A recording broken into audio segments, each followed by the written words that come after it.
Hey everyone, welcome back to the DTV Connoisseur Podcast. As always, this is Matt here, and coming up, we've got Mitch from the Video Vacuum back on to talk about W.A.V.E. Productions. A really great conversation that we have there. And then next week, as we discussed, because we are done with the Fast and Furious franchise look, probably taking a week off, but I think, like I said, I'm going to try to post one of the older episodes that I did with Jamie that was lost when TalkShoe had a server meltdown. So that might be what we get on next Tuesday. We'll see. And then the Tuesday after that, Will from Exploding Helicopter is going to be on, and we are going to look at two films from Craig Fairbrass. We look at Villain and then Rise of the Foot Soldier Part 3. So really great conversation there. A lot of great things that we talk about. I go on a bit of a tangent talking about New Jersey in relation to New York, because he was talking about Essex compared to London. But other than that big aside there, it was a really great conversation we have. So definitely check that out. In terms of the site, this Saturday we've got Most Dangerous Game. I'm trying to think exactly how they had that title, but Most Dangerous Game, which is movie with CT from The Challenge. It was one that Ty from Comeuppance and I discussed on a previous podcast, so you can check that out. Week after that, we're looking at a movie called American Siege. So if you remember American Siege, I think that's the one we've got next. Yeah, American Siege. I forgot, that's right. We were going to be doing American Siege. We've moved Night of the Sharks with Treat Williams into that spot there again to kind of just do a tribute to him. It's untimely passing. So Most Dangerous Game, week after Night of the Sharks, and then American Siege, which is a Bruce Willis flick that Ty and I also talked about on a previous podcast episode. And that was it was an interesting one because we weren't expecting it to be good, and it actually wasn't bad. So that's going to be an interesting one to discuss when we review that one. And then in terms of other things coming up, again, you can always check out the Letterboxd page. So it's the list on Letterboxd is called Upcoming Reviews Watched. And that one will give you a sense of what films we're going to be reviewing in the near future. Of course, keep in mind that sometimes I'll watch things and pop them in, so it is subject to change. There's another one called Watch List that I have, and that one is like films that I've got on the radar to watch. And usually if you go towards the bottom of there, you can see there's a couple, like Ty and I have a couple set up for when we're going to record again in the near future. And we're going to do one of the Detective Night films with Bruce Willis, and then we'll be looking at, I think we're going to do a Hector Echeverria film, which haven't reviewed him in a long time. But if you go to the site, you recall there's a movie Unrivaled that he did that I reviewed, that one of the producers of that film got really upset with me for something that I said about an actress in that film, and it turned into this big thing. Kenner from Movies in the Attic completely kind of undressed him in the comment section there, and we've moved that undressing to its own little section, its own little page on the left-hand sidebar there. Kenner's Unrivaled Rant. It was a thing of beauty. It was definitely fantastic. But anyway, so getting back into Hector Echeverria, so we'll probably tell some of those stories when we get into that recording there. In terms of other things, my novel's currently out now, right? Holtman Arms is my newest one. One of my friends was actually reading it. He was on a trip, and he's enjoyed it, said it was really good. So you got a glowing review from a friend of mine reading it. So definitely check that out. Other novels, Girl and a Gun, and then Chad in Accounting, and then looking to get my fourth novel out hopefully in August. I'm about ready to embark on what I think is going to be the last read-through for it. So, I don't have an editor for my novels. I don't have the money for that. As you can see, if you notice when you see my novels, they are all just the cover is just one color and just with simple text. And I designed it that way initially. For Chad Accounting, I really liked that look, and I thought I'm just going to go with that. And then people were like, "Well, why don't you have something? You should have an image or something on your cover." And I kind of realized that's probably the case, that I probably should. But then it was like, okay, now I got to pay somebody to create that image. So we'll see. I'm going to kind of put some money together to maybe go on Fiverr or something and get somebody to design some covers. But I think what I might do, even if I do decide to design covers, is initially release them in that sort of one color format that I've been doing so far, so that there's like a kind of a complete collection of my novels in that one color format, and then release the versions that have the whatever drawings that I'm able to commission put on them. So look for that novel. I'll keep everybody posted there. There's another thing that I've been working on, a novella called John Bainbridge that I think people listening to the podcast here really enjoy. It's more action-based. It's a character. It's really kind of out of PM Entertainment. The character he's a detective cop on the edge in the early '90s, and so it's about a 60-page sort of proof of concept just to see if I could do it. And I'll be putting that soon. I did a previous read through of it just a couple days ago, and I think there's still a few things that need to be tweaked on it. So I'm going to give it one more read through, and then I think it's ready to get out there. So you probably look for that around the same time. That's going to be much cheaper, of course, than my novel. Probably like maybe a $2 or $3 Kindle, and then maybe $6 or $7, $8 maybe. I'm not sure exactly what the number. I'll have to see. They let you can calculate on their site like what the good price should be. So I'll keep an eye out for that as well. But as always, any support that we get for the novels, I always appreciate that. So what we'll do here is we'll just kind of kick off our theme song here with John from After Movie Diner, and then then Mitch and I are going to talk about WAVE films.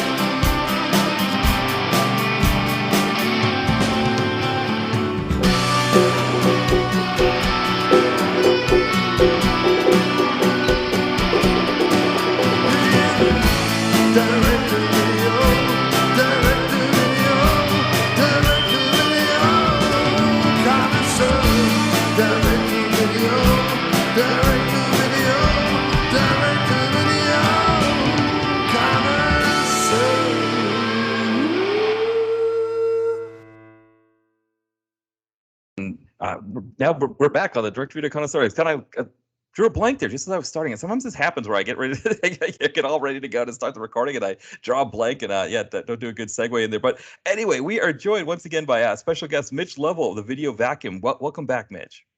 Thanks for having me again, Matt.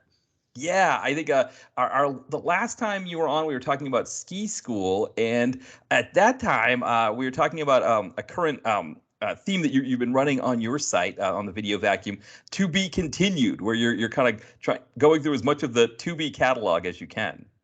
Yeah, it's been a daunting task because right now, my day job, so to speak, is at a resort town. So I'm always working in the summertime. So now this is my busy season. So I'm still watching a movie on Tubi a day. I just don't have time to actually review it and post it. But I'm about maybe 3 weeks behind with the posting, but hopefully I'll get back on track soon. But it's been one of those things where at the beginning of the year, I wanted to at least cut some of the unnecessary streaming out of my life. And I was like, well, Tubi's free and it's by far my favorite. So if, as a hypothetical, could I just live on Tubi alone? And so far, the answer has been a resounding yes. Yeah. It's funny because my wife and I subscribe to everything except for AMC Plus. That's the only one. And actually, we don't do Stars either because we had a free Stars and there just really wasn't anything on there we're interested in. But really, the only one that we don't have that we are contemplating is AMC Plus. But we have all the rest of them: Disney, Paramount. I'm trying to think of that. Netflix, Hulu, all of those. And but it is interesting with Tubi that there is so much on there. I mean, like for example, the entire Miami Vice series is on there. That's a TV show that you can just binge, and Miami Vice is roughly the same size as a series like Mad Men or something like that you could binge. And so, like you said, that you could do it on just Tubi and cut everything else, and you'd be okay. And what I'm really kind of finding out too is how little I use the other streaming services. Like, for example, Hulu, I'm only watching to catch up on It's Always Sunny in Philadelphia. Paramount, we're just using it to watch the new Beavis and Butthead. Right. There are certain things where the DC movies are on Max and the Marvel movies are on Disney. So, but I feel like that's the only time I'm drawing from those wells. Whereas Tubi, like the algorithm knows me so well by now that, right. I just turned it on today and they said, you might like Lingerie Fighting Championship 21 through 37. I was like, yeah, just add all of those to my watch list, please. Thank you. Yeah, exactly. Yeah, it's funny. Yeah, I mean, the big one for me is, so I'm always going back to Tubi to see one of the Andy Sedaris films, to like watch it again before I review it, because I'm trying to review all those Lethal Ladies films. So it's like once you watch one at any time, anytime you watch one Lethal Ladies film, the next time you go into the recommendations, all the rest of them pop up as recommendations for you. And it's a no-brainer because yeah, I mean, yes, I would like to watch that. Would you like to watch it? Yes, I would. And I Exactly. think I spend more time actually adding movies to the queue than I do watching them. And at some point they just stop. Right. And I've noticed that like there's only I think 467 slots. I've counted, trust me. Oh, And I didn't know that. yeah, and then once you add more, like the first five or six won't appear until you watch five or six more, and then those will pop up. I trust Ah. me, when you're watching 365 movies a year like I am, you kind of for every one movie I watch, I may add 10 to 12 titles because it's the modern equivalent of browsing through a mom and pop video store, really.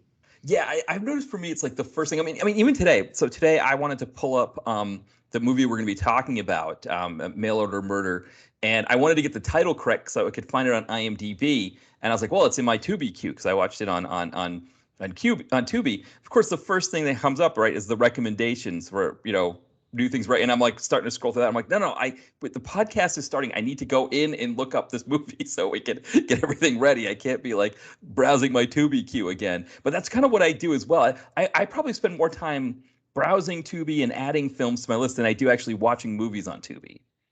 And like I said, it's almost kind of like a nice Zen way to end the stressful day too, It because is. it's just most of the time they incorporate at least like a lot of the old timey box art or VHS art, or sometimes it'll be just this random thumbnail and you have no idea what it is. You're like, well, what the hell is this? And then you have to click on it. And then by the next time you've added that, and it's like, you might also like this title. Yes, that's very true. And then, next thing you know, you've kind of zoned out for 20 minutes there. And it's a nice way to kind of unwind after a stressful day. Yeah, I totally agree on that. And one thing that was interesting, because I know one of the themes you did was Amityville April. And so Ty and I were just on a previous episode, we were just talking about that, because we were talking about your To Be Continued that you were doing. And when I mentioned the Amityville April, I was like, I wonder if you could possibly do an Amityville movie once a day in April, just on Tubi. Like, are there 30 or more Amityville movies on Tubi? And sure enough, you type in Amityville in the search, and I think there's like 35 or 38, something like that. So you literally could do an Amityville movie per day in April, to really do an Amityville April if you wanted to. Yeah, I mean, I excluded actually the ones I had already seen because I was Yeah, like, right. but I mean, I was up to about 25, and then after that, they actually added more. Hmm. They added like Amityville Emmanuel, which is like amazing because it's like I think we were talking last time where like Right. Amityville is public domain, anybody can use it. Yeah. Emmanuel, if you spell it correctly, is public domain, anybody can use it. So it's about time somebody combined the two. Now, was it the best combination of the two? Absolutely not. Actually, it wasn't a bad Amityville movie, but it just failed miserably as an Emmanuel movie. Yeah. Uh, but that's half the battle. Just getting the Amityville part right. A lot of these movies can't even do properly. So Exactly. Well, Zodi, there's a screenwriter that we have on here sometimes, Tom Joliffe, and he will write scripts for these movies that end up on Tubi sometimes, and he writes them for productions in England, but then the distributors feel like they've got to shoehorn them into an American market. And a lot of times he says this is what happens, is that he'll make a movie and then they'll just slap Amityville on it. And he's like, the thing takes place in England. It's nowhere near Amityville, but like they just put that on it and call it good. And so he's seen a few of his. The other one is, I think he's had like a Jurassic happen or Van Helsing. So they kind of take his scripts and they do what they can with them because they kind of make them work. But there's almost a law of diminishing returns, right? Because the whole point of slapping Amityville on it is to make it stand out, I guess, in the sea of Tubi stuff. But when there's so many Amityville movies, it's almost like it's hard. Like you said, there needs to be like an additional hook, like an Emmanuel or Amityville in the Hood is one I saw, which is an interesting concept. So yeah, you have to kind of find an additional hook on top of that. Well, it's funny because like Amityville in the Hood, like the first 10 minutes and the last 10 minutes are in the hood. Yeah, And right. then in the middle, it's you find out it's really like a backdoor sequel to one of the, like, I think it was Amityville Clown House. Yeah. It was a sequel to that they just they were like, how are we going to pass off 40 minutes of a sequel? Oh, we'll just call it Amityville in the Hood and just have some subplot about weed being grown in the Amityville house that turns people into zombies, which is a great idea, but they do absolutely nothing with it, and it's Right. like kind of like but that's what you get when you're knee deep in Amityville movies for a month. You're like, yeah, that kind of goes with the territory. Right, exactly. Yeah, yeah. It's one of those things like you. I kind of feel like this kind of thing happens probably with us, right? Whenever you want to do like a theme month or something like that, and a lot of times, like you said, we all with our jobs and things like that, we don't have a lot of time to really research some of these ideas. And it's almost like I'm just gonna just do this idea seems like a really great idea, and then you get knee deep in it and realize like, oh man, this thing goes a lot deeper than I thought, and there's a lot more involved with that than I was expecting.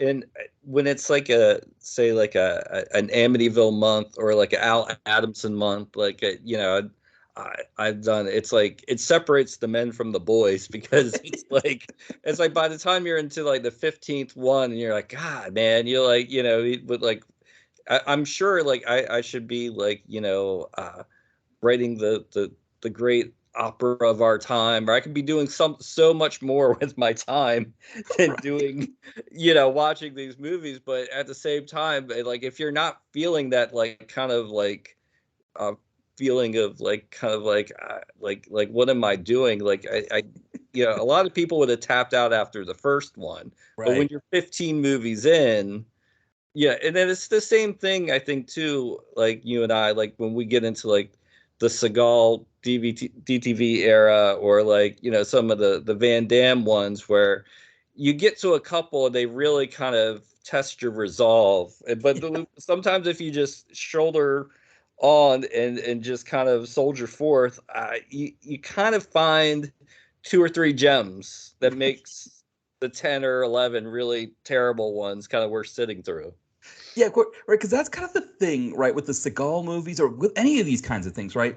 Is that they're not meant to be binged necessarily. Like the Seagal movie, like they all follow this paradigm or this formula that kind of it's almost always the same thing every time. And it's always like, he's working with like, with County Waxman, and he's got like his various group that he does the movie with. And it's always the same story and all of that. And so it's like, if just as a one-off Saturday night kind of thing, it kind of can be a fun deal. But then when you do like you said, if you do like 10 of them, it's like, wow, like every single one of these, he's an ex-CIA guy.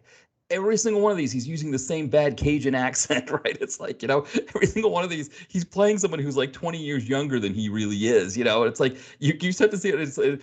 In a way, it's kind of funny, but like you said, the other way, it's kind of like, oh man, there are some, like obviously like the Siddharth Lethal Ladies, those are easier binges where it's like, even if they're using the same paradigm, it's fun. But like you said, with Seagal, it's like when you get something that's out of the norm, and you're just like one of them was Out for a Kill is one that I always get a kick out of, where he beheads a guy with a samurai sword by throwing it from a second story window at the guy.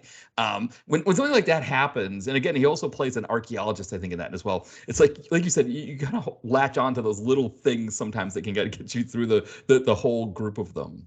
Yeah, I sometimes, it's the notes you don't play, that Right. kind of resonate that the most is, but yeah, it's but that's the fun of it. It's like, and you said Seagal is an archaeologist. I almost think of it as almost like a form of archaeology. It's just you just keep digging until you find the gold, and then, uh, and I do like to rag on some of these movies because they are bad, and sometimes it's a coping mechanism. But I do like to prop up the ones that are fun, and I'll be the first to point out that like my rating system is more on entertainment value than actual kind of craftsmanship. That's why like something like Amityville in Space gets a 2.5 star rating just because it's just so ludicrous, and like you're like, you know what, I had a goofy grin on my face the whole time. Right. Right, so that's all I can ask for from these movies. So yeah, that's the bare minimum. So yes, if you can do that, 2.5 stars, regardless if it's total tripe.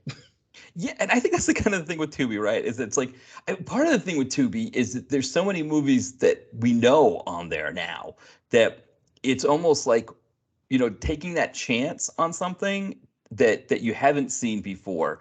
It is like you said, it's one of those things where you feel like you're really rolling the dice and you don't know what you're going to get. I guess the one advantage, I guess, to Tubi versus the video store, right, is that like you're not bringing it all the way home and paying $3 for it and then being like, oh man, this is horrible. Like 10 minutes in, like you just sort of you can exit out. But the other thing I think for us, having review sites, podcasts, things like that, is that we can kind of make lemonade out of those lemons, which is also great. Is that you get material even if the movie's bad. And I mean, not to say that all they have is, you know, bad stuff. I mean, there's like a wealth of stuff. There's Oscar-winning movies now. I think they have all the John Wicks were just added. They are kind of getting mainstream, which kind of worried me a little bit.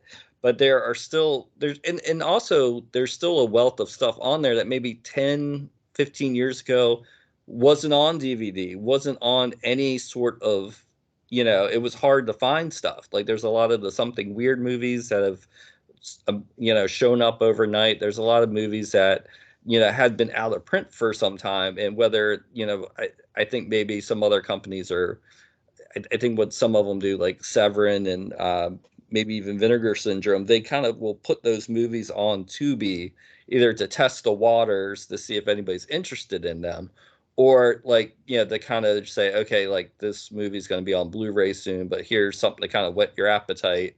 If you like this one, we'll have more movies coming out like that. So I think it's a really good, boon to just guys like me who like those weird, obscure movies, and especially like when I'm watching 365 a year. Anytime I see something that's in the 60-minute range, I'm like, okay, Yes. bonus, because I like that goes to the head of the queue like almost automatically, because I can crank out 2 or 3 of those a day and try to catch up. Yeah, that's a good point too. That's why the cinema epic films or cinema epoch films like the Gary Hatanaka directs. I think no, wait, no, not Gary Hatanaka. I think I'm gonna maybe I have the name right, but those movies like we were talking about last time, a lot of those sit in like that 70 to 75 minute range, and it's like, oh well, I could do 2 of those in a night and be in pretty good shape. And the other thing too with those ones, when you review one of those, a lot of times the people who make the movie, even if you give it a bad review, even if you're like, I didn't really care for it, they're gonna latch on to that film much more. They're much more likely to latch onto the film than like if if I review a Fast and Furious movie or something like that, like that's gonna be lost in this whole sea of reviews, and the Fast and Furious people don't even care that I'm reviewing because hundreds of other people have reviewed it. So that's the other piece of it too. Sometimes you find this movie, you're one of like 3 people that reviewed it maybe on the critic reviews. Then the people who make it are like, hey, I kind of like this that you reviewed it, and they signal boost it, and so there's also that part of it. Yeah, that's a very good point too. And I think there's some directors that they've really kind of, I think, took advantage of the COVID model of taking, like, you don't really have to have a big crew, you don't have to have a big cast, and you could, crank these things out pretty quickly, and kind of make showing that Tubi is a good kind of marketplace for these kind of no budget horror movies, action movies. It's a very kind of funny thing when you turn it on and just 24 hours prior you had seen everything, and then almost overnight they've added like 14 new Dustin Ferguson movies where they're like these no budget kind of horror flicks, but like they're always 50 to 60 minutes long, and I'm like, okay, well, let's give this one a try. Yeah, and I mean Dustin Ferguson's an interesting one because he was the one who was tapped by Albert Pyun to do the fifth Nemesis movie. And I do kind of wonder if Albert Pion had it's lived longer, if he was still with us, I think he was going to maybe tap Dustin Ferguson to do some of Albert Pion's ideas, and that could have been really interesting to see. Like, there's a Kickboxer sequel that Pion was throwing around, Cyborg, things like that. It could have been really interesting to see what the two of them put together. Yeah, and I think he's doing some things with Wynorski now. I think I saw on Facebook. So he's like one of those guys that like will kind of they almost look piecemeal together. I think there was one I forgot what I think it was Demon Predator. I think it was where Mhm. half of the movie is almost found footage, and then there's a long news report scene in the middle to kind of cover all the bases of like what's going on, and then there's like a 20-minute kind of like contained monster scene, and that's the movie. Right. And it's like it's like you can tell that it was one of those movies where kind of just using two or three uh maybe even less crew members and just kind of cranking something out, getting it on the Tubi really says something for their work ethic there. Yeah, and actually, this might be a good segue for us here because one thing that's interesting about Tubi, kind of in sort of thinking of the lineage of filmmaking and sort of the filmmaking world. We're going to be looking at a movie here coming up. Actually, I'll kind of introduce both what we'll be talking about. We'll be looking at a documentary called Mail Order Murder: The Story of W.A.V.E. Productions, and then also we're going to be looking at a W.A.V.E. Productions film, Eaten Alive: A Tasteful Revenge. And it's interesting because in the documentary, they talk about sort of the history of shot on video films. It kind of starts in the mid 80s where directors realized, like, oh, I could just get a video camera and make movies. But then also with the rise of the video store, where video stores needed content, they could put these shot on video movies on the shelves with other movies, and especially with the covers and things like that they used. People weren't always, didn't always know. And when people got them home and watched them, some people were completely turned off and couldn't stand them, and other people were like, hey, this isn't so bad. And it's almost like now Tubi is kind of that video store shelf for the independent filmmaker, that you can get your film on Tubi perhaps, and people can see it that way.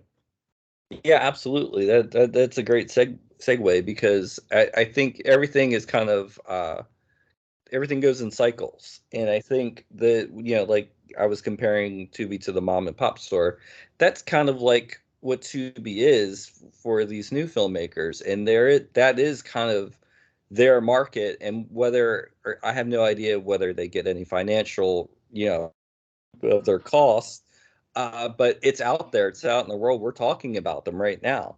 So, the hats off to anybody that can, take that path and get their ideas and their movies out there.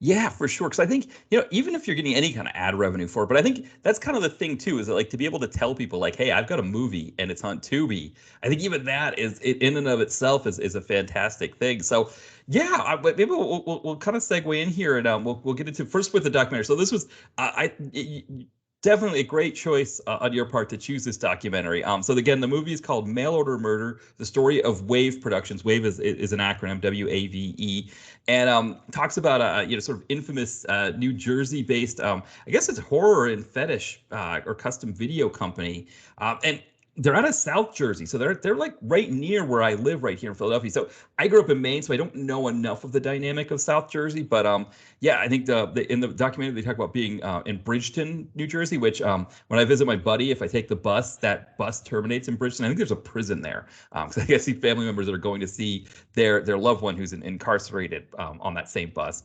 And then they mentioned having a studio in Sicklerville, and the bus that I take, because Pennsylvania does not have legalized recreational marijuana use, but New Jersey does. So the bus that I take to the dispensary, that one terminates in Sicklerville. So interesting. Like, it's kind of all right in my area here that all this stuff is happening. But yeah, I mean, just kind of on the documentary, they this guy Gary Whitson, Yes. he starts making movies on video, and then realizes that, like, a way to fund his movies is to put sort of ads out. I mean, mail order ads, really, to have people pay. Which I looked on the website, it's $1,000, and then they cut the price down to $500. But I don't know if it was 1,000 in the '90s. But you pay a fee, and you give them some ideas of what you want to see in a movie. and they would make the movie for you, but also they would be able to distribute the movie themselves. So like essentially somebody was funding the movie for them. And of course, what ended up happening is it fell into a lot of these fetish films. A lot of women tied up, being strangled, drowned, things like that. And the actresses, none of these were like real porn or fetish actresses. They just kind of were game for it, and they're like, sure, let's do it. And ends up becoming this phenomena, this sort of shot on video phenomena. And again, now I think that they do digital downloads, and you can buy the movies on DVD. But Wave still exists. Their website is still active, and so yeah, just a really really fascinating story. The documentary, I don't know, I'm assuming you're a big fan of it as well. I mean, this is the kind of documentary that I could have watched it. It could have been 2.5 hours, and I still would have enjoyed it. Well, yeah, I mean, like we were saying, that first segment, that's just the brief overview of the shot on video 80s video market. That could have been its own documentary unto itself, because just when it starts getting fascinating, it kind of veers into just like Wave story, which is fine. Yeah, but I think like if the directors wanted to, they could just go right back and do a sequel that is just on shot on video horror films in general. But Yeah. Oh, go ahead. oh no, I was just gonna say, but with like the Wave movies, I had always they've always been in like my periphery. Like in the like late 90s, early 2000s, I ordered like a lot of movies from the alternative cinema, EI, Shakarama, all the Misty Monday movies and stuff, and that they were always the Wave movies were like in the back part of the catalog where you have your Seduction of Misty Monday movies, all your softcore cheesecake and horror movies and genre spoofs. And then there were these movies, and they were just kind of like one little photograph of like a woman barely keeping her head above quicksand, and you're like, I what it just doesn't process. You're like, look, I'll stick with the Misty Monday movies, but uh, I thanks to Tubi, I stumbled upon Mad Doctor of Blood Island. And I was like, what is this? I had no idea what it was, and I saw Tina Krause's name. I was like, oh, okay, well, yeah, Tina Krause. I'll give that a whirl. And it turned out to be a Wave movie, and I had no idea, going in that it was a Wave movie. I'm like, oh. And then, of course, thanks to the Tubi algorithm, it said you might also like Mail Order Murder. So that's how I was like, oh, okay. And then I put two and two together, and then just randomly looking for more Wave movies, I found Eaten Alive on YouTube, and my jaw hit the floor because I was not prepared for that one. But when you watch those scenes in Mail Order Murder about Eaten Alive, those are the kind of like the grandstand scenes where you're like, okay, like if you weren't hooked before, those brief little snippets from that movie, it will hook you.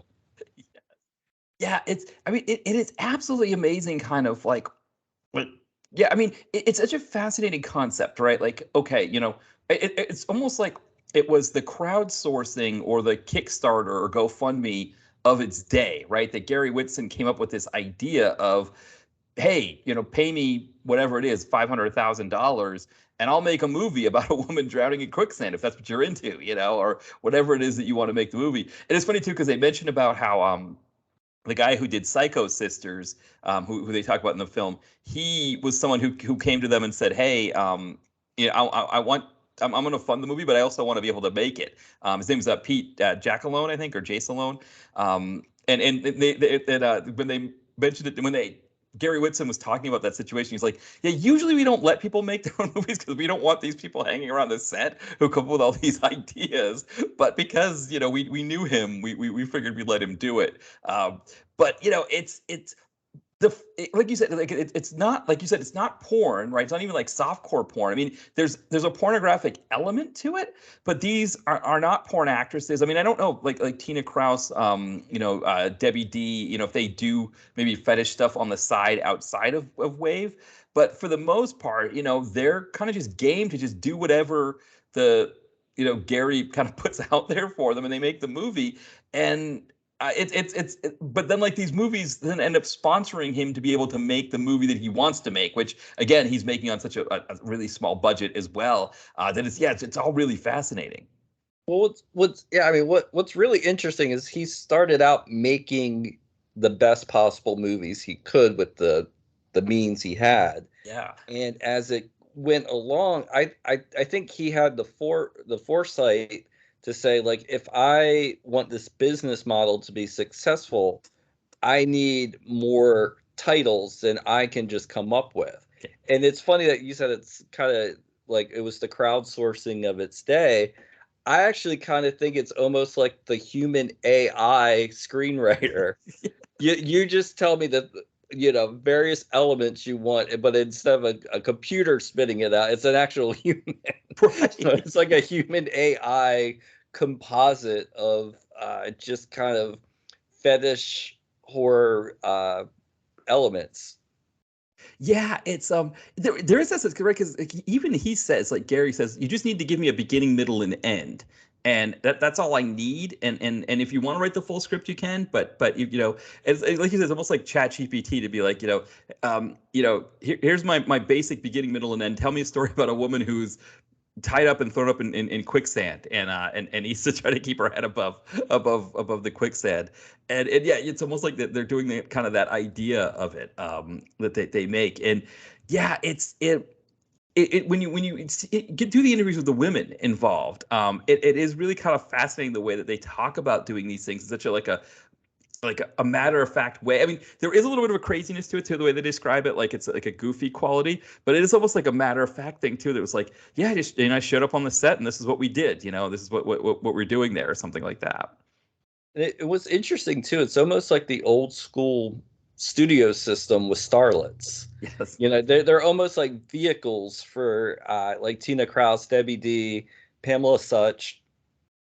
They're these actresses that I think at heart are all kind of tomboy Jersey girls Hmm. that just happen to be like, inhabit these like beautiful women's bodies. So I think they're game for all the kind of outdoorsy mud wrestling, uh, you know, swimming, wet t-shirt, kung fu battle. I think that is, I think they want to have fun more than they want any sort of stardom. And I Yeah. think that kind of translates as you start watching more and more of these. Yeah, it's really fascinating. Now, so again, I don't know enough of sort of like the dynamics of New Jersey completely, because again, I've been living here about 8 years now or so.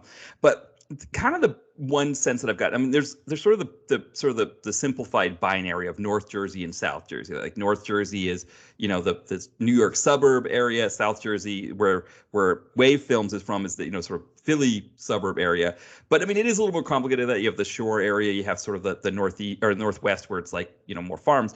But one of the interesting differences between North and South Jersey that I've been able to sort of understand is that, New York casts a very strong shadow. And there's a sense when you watch shows, like if you watch anything like Real Housewives of New Jersey or Jersey Shore, things like that, that there's a sense of like, I I'm inferior to New York unless I kind of have a certain New York sensibility. It was like Bourdain talks about a little bit, the bridge tunnel crowd, and I think he even had that self-loathing.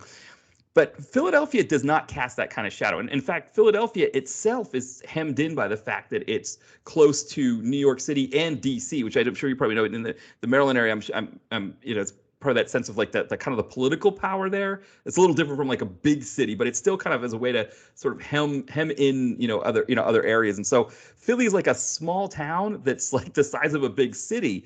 So for people living in South Jersey, they wouldn't have that sense of inferiority necessarily that North Jersey, where you feel like you've got to prove yourself all the time in North Jersey.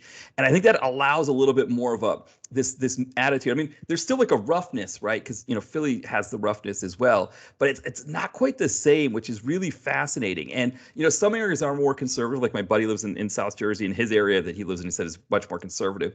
But other areas, I think you get like kind of a Wave Productions would come out of that really well. And I think it's like you talked about, like this mindset of just like, hey, we're just who we are and we're just going to do what we do. There's a little bit more room for that in South Jersey than there is in North Jersey. This is, again, at least my understanding of it. No, no, you make a good point. It's like you said, it's like where possibly if it was a North Jersey production, they would be trying to make it as kind of professional Yeah. as possible, where the kind of unpolished roughness actually kind of lends itself to what they're doing. And whether it's, there are some movies that I've seen that where like Rana, Queen of the Amazon, which is an interesting, it's their version of like a 40s serial. It's actually in like three parts.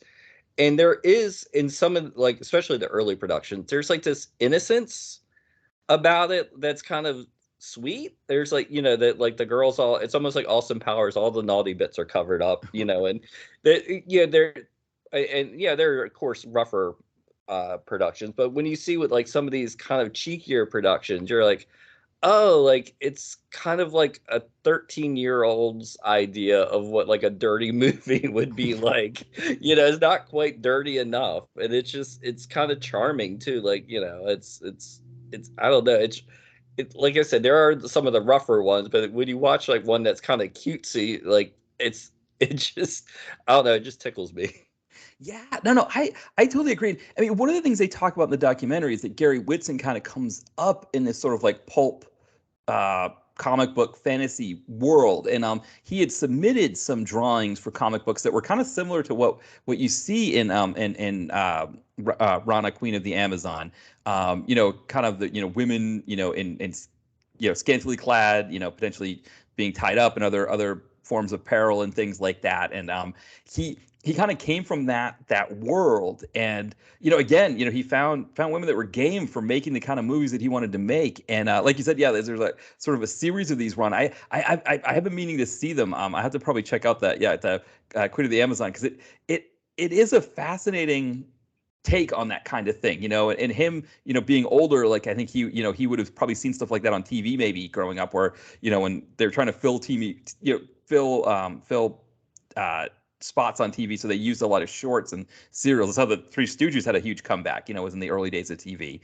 So yeah, you can kind of see where that kind of thing comes from with him. Yeah, and like I said, the early days he was trying to make movies with the means he had, and a lot of the older ones almost he's going for like a South Jersey Hitchcock kind of Yeah. thing, And then once he realizes is that that people are going to pay money for him to just do basically live versions of what he was drawing in the 70s or 80s, like yeah, I mean he's like, why not? Let's go for it. Yeah, and in the documentary, they talk about kind of some of the things that sort of happen around the development of wave films, and one of them is that distributors start looking at these movies and saying like, oh, if we put these in the catalog, video stores are going to want to buy them. And again, they're kind of fetish-y, but they're not full on fetish stuff that, like, I mean, there's nudity, so I guess that might mean that you wouldn't, nudity could be an issue, but these weren't like behind the curtain kind of porn films, if you know what I mean. Right. Yeah. I mean, I think there's a clear line of what's being offered. And I mean, I guess it all depends on what you find, I guess, objectable. Like, because there are scenes where it's almost all about the struggle. Yeah.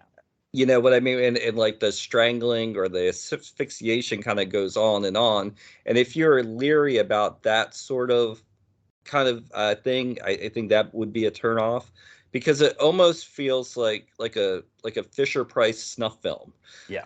Like, yeah, you're watching something, but it doesn't quite go all that way, and it's kind of amateurish. But I mean, and to their credit, I mean, like, yes, they it's the old, kind of outdated, I guess. I guess it's outdated, kind of modus operandi. Well, you can have the woman in peril for 70 minutes, but she better be, turned to tables by, the end to be kind of acceptable.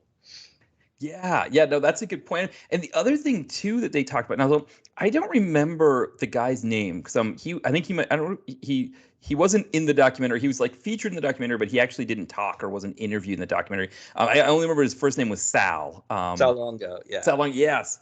And they talked about how when he would make these scenes, when he would shoot the scenes, like the one we were talking about, how he, like, yeah, like a woman would be like, bound and gagged and struggling, and they'd be like, okay, can I stop now? And he's like, no, keep going, or like the strangling scenes, they'd be like, okay, how much longer do we need to do this scene for? And it was like, no, keep going, keep getting it in there. And like you said, part of it was, I guess, like the fetish part of it, like the people writing it probably even talked about how, like, oh, yeah, we want to see the strangulation for this amount of time. That was part of it. But like you said, yeah, they're also like, yeah, it it's one of those things where if you're not used to it, if you're not familiar with it, we'll probably talk about it a little bit when we talk about Eaten Alive, is that it's a different kind of beat from what you're used to in a normal movie where like it's somebody being strangled in a movie, it's usually like a very quick thing and they pass out and that's it, and it's over. Now it's like hiding the body, or the killer's got to escape. Think of like erotic thrillers right in the 90s. It was always a very quick death when it happened. And so if you're not used to that, it definitely can hurt your sensibilities, because not so much from the horror part of it, but like almost like from a boredom sense that you're seeing this happen for a lot longer than you're used to. Well, it's almost kind of like, kind of like what, Herschel Gordon Lewis and stuff would do, guys would do in the 60s. He's like, well, we can't show porn, so what can we show? Yeah. And they show, Herschel Gordon Lewis would, show gore, or, whatever. But like their thing is like almost like, how long can we prolong the struggle? And it's kind of a fascinating, like, another thing, and they touch upon this in Mail Order Murder. It's like, if you were watching a movie that had all your fetishes in it, you're like, oh my god, this movie is the greatest movie ever. Right. However, when you're watching something that's made up of somebody else's fetishes, Right. there's this bizarre fascination where you're sitting there and you're like, who, like, what, like, and like I've had a good kind of after I watched the documentary, I've gone and watched about 5 or 6 of these so far. I'm fairly new to it, but I'm so, because it's like Lay's potato chips. Once you eat one, you just can't stop. I mean, you know what I mean? Yeah. And there are some, and I've come. This is like the watermark to how I've judged these things. Like, if I haven't asked myself, what the hell am I watching? Am I really watching a wave movie? Yes. Yeah, that's a really great way to look at it. Because yeah, I mean, like the quicksand one, like it's such a fascinating idea that that's something that people would be interested in. But you just never know, right? Like it could be anything, right? That people would be interested in. And I think one of the things, again, with these fetishes, I think that one of the things that maybe makes these fetish movies for the people who request them work a little bit better than they would if it was like a fetish model doing them, like an actual fetish, who's like used to doing this stuff, is that there's an authenticity to it, almost, that like, these women are just going in and trying it, like they're just going for it. And it's a little bit different than if, like a model, someone who's like used to doing all of this stuff all the time would. I mean, granted, these women do become pros, right? Because they've done it so much, but there's that sense of like, I'm just going to go for it and just try it, and see it.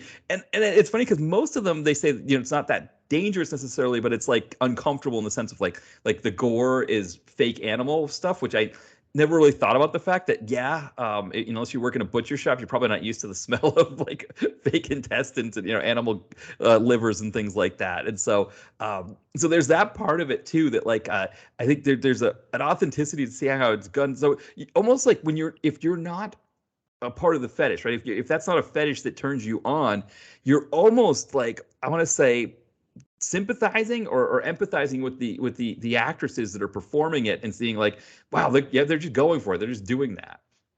And it's this weird thing where it's like, I'm being a voyeur to something I don't want to voyeur. Right. I don't know.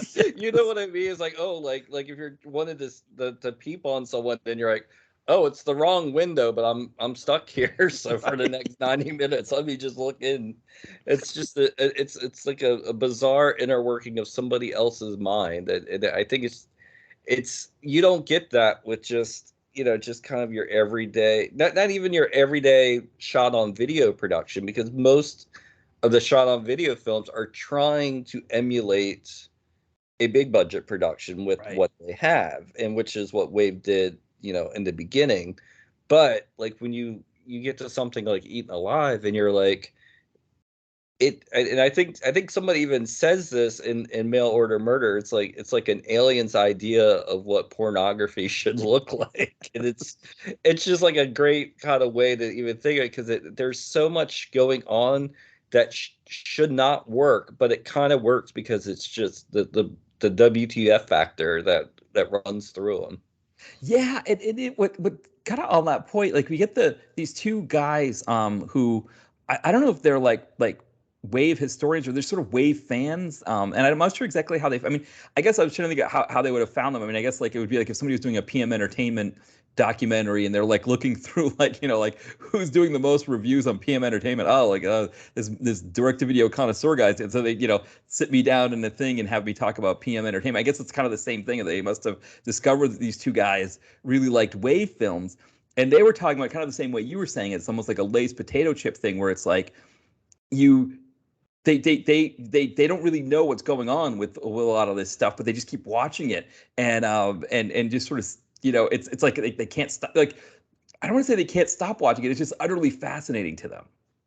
Yeah, and it's just one of those things. Like I've found out, like, through watching five or six of them, that it's kind of interesting where you have movies like Sortie Slaughter, which are kind of like just their version of an 80s horror movie with some strange kind of subtext and everything going on. But then when you get to like what we were talking about, like Psycho Sisters, that's fascinating on a different level because they have somebody from the outside looking in actually taking the director reins, and it's kind of like a critique almost of the wave ethic, where instead of the women being abused for most of the movie and then turning the tables, the women turn the tables 10 minutes into it, and they begin hacking up guys almost immediately, and then uh, dismembering their members and put them in jars for 90 minutes. I have a feeling Gary let him get away with it. He goes, well, it's close enough to a wave movie. At least somebody is getting dismembered. It's not, Right. you know what I mean? But it's an interesting critique of that while still kind of checking all the boxes. And that one also stood out of the ones that I've seen as well.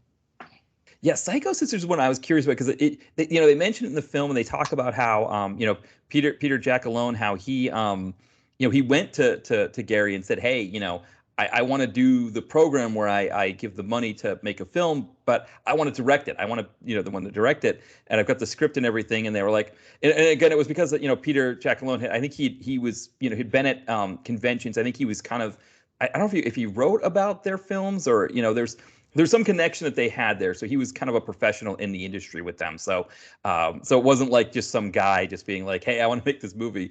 But I remember, I think they talked about like that was one of the reasons they had trouble getting actresses to play the two Psycho sisters was because of the fact that they were using garden shears to cut off these guys' penises and putting them in jars. And did they say they went through three pairs or two or three pairs of actresses before they could find two that would actually do the parts? Yeah, I mean, and that kind of that's kind of interesting because like how many of the actresses said no to being tied up, and it's like a very kind of you would think that they would probably jump at the chance to that, but it was that was a fascinating tidbit, I thought. Yeah. Well, and they also they when they kind of give you the history of Wave and they start in the early days, and they mention Clancy McCauley, I think was that her name, I think. Yes. Yep. Who she was kind of like a friend of theirs and was kind of game for everything to start with. Like she was kind of the one who's playing the damsel in distress all the time. And this was before they were taking requests and getting funded this way. They were just making the movies. This is what was happening.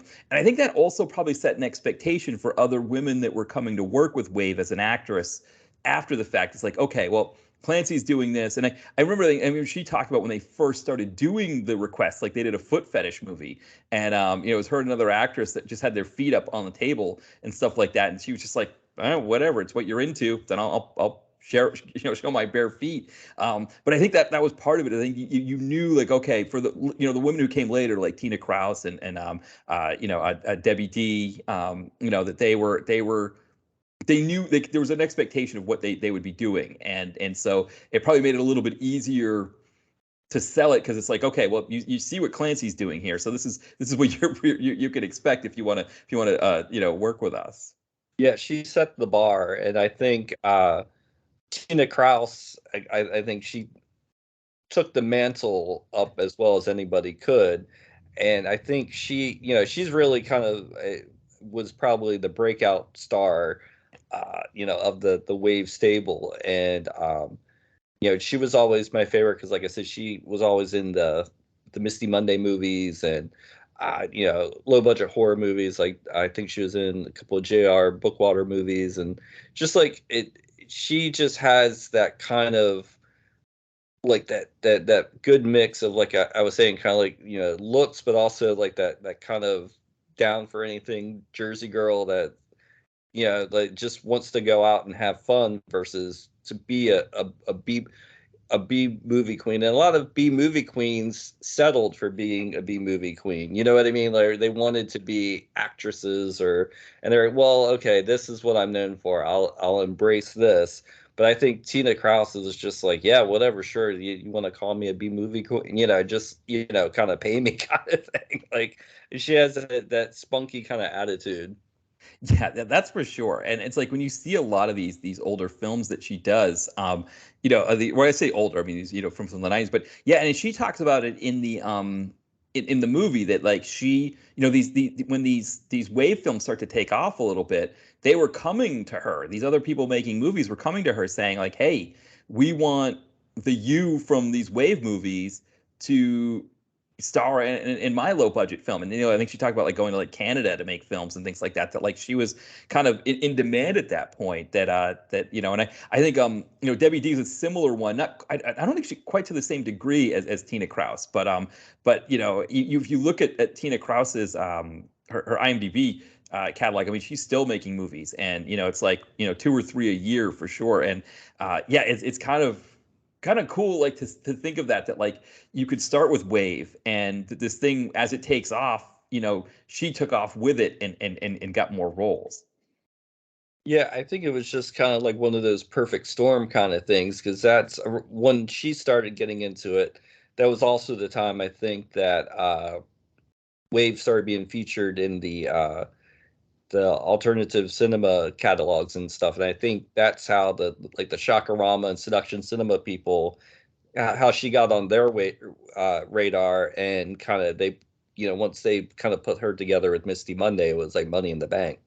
Yeah, yeah, it's interesting because they talked about some of the other kind of like video groups that were out there. Like one of them they mentioned was Tag, which Tag was more fetishy. It was this older guy that would, I think he would get like women, young women in the 90s, and just go to a hotel and film them being tied up or whatever like that. I think that was Tag.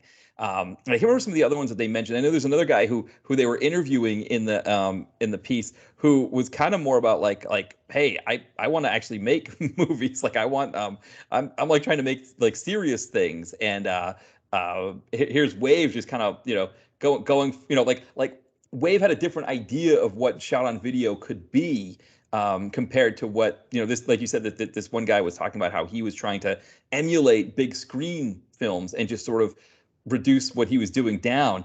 And yeah, it's interesting how Gary Whitson, like, he's not full on fetish with his stuff, but he does find ways to make shot on video work that I don't think people would have people didn't necessarily think it was going to work. Yeah, and he kind of made his own kind of business model too, Yeah. because like guys like William Hellfire and the Factory 2000 guys, like they kind of used the Wave kind of ethic as like uh, a business model.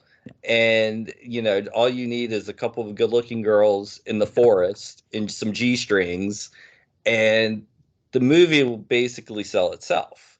And it like that kind of those movies kind of took off about maybe early 2000s, like right when the DVD boom really kind of happened. And I think that was kind of like when Wave kind of started. I wouldn't say kind of leveled off as much, but they just kind of got a little bit more comfortable into their just kind of grinding out uh, the mail order fetish kind of films, and started to just kind of, those movies kind of became the main focus rather than just like the the the low budget horror movies that Gary initially started running with.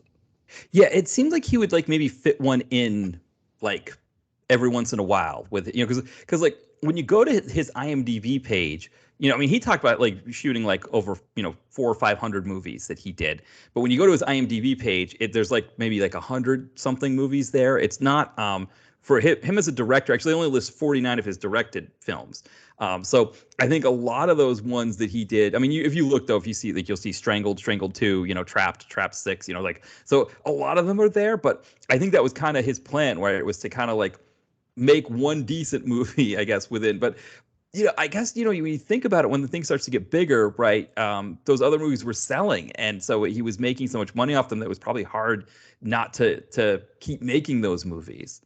Well, I think there's a separate IMDb page for his pseudonym, which he used a lot for the fetish ones, which is, I think, G.W. Lawrence. Ah, okay. And I think, I could be wrong, because I've only started like getting into a deep dive, but a lot of those movies too are like the best of Drowning, the Right. best Yes. of Quicksand, and they're basically clip packages, and many Yeah. of them are probably 30 to 40 minutes long.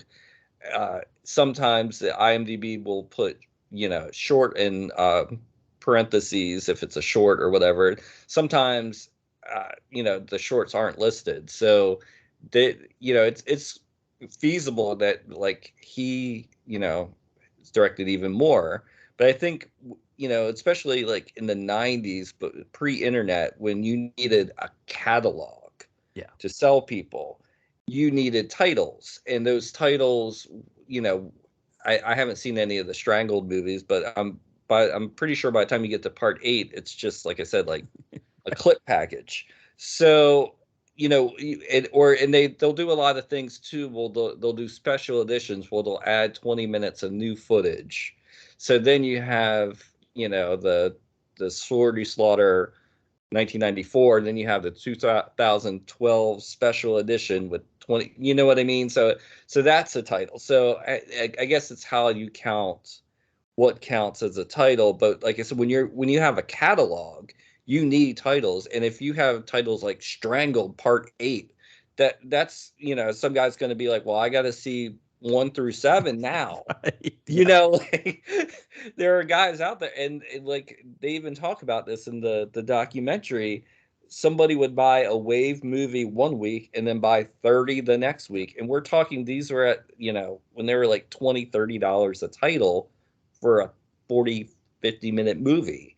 So that really goes to show that either, we're just as kind of twisted as they are, or there is something to them that is not being offered by the mainstream. And whether you view that as good or bad, it's a fact.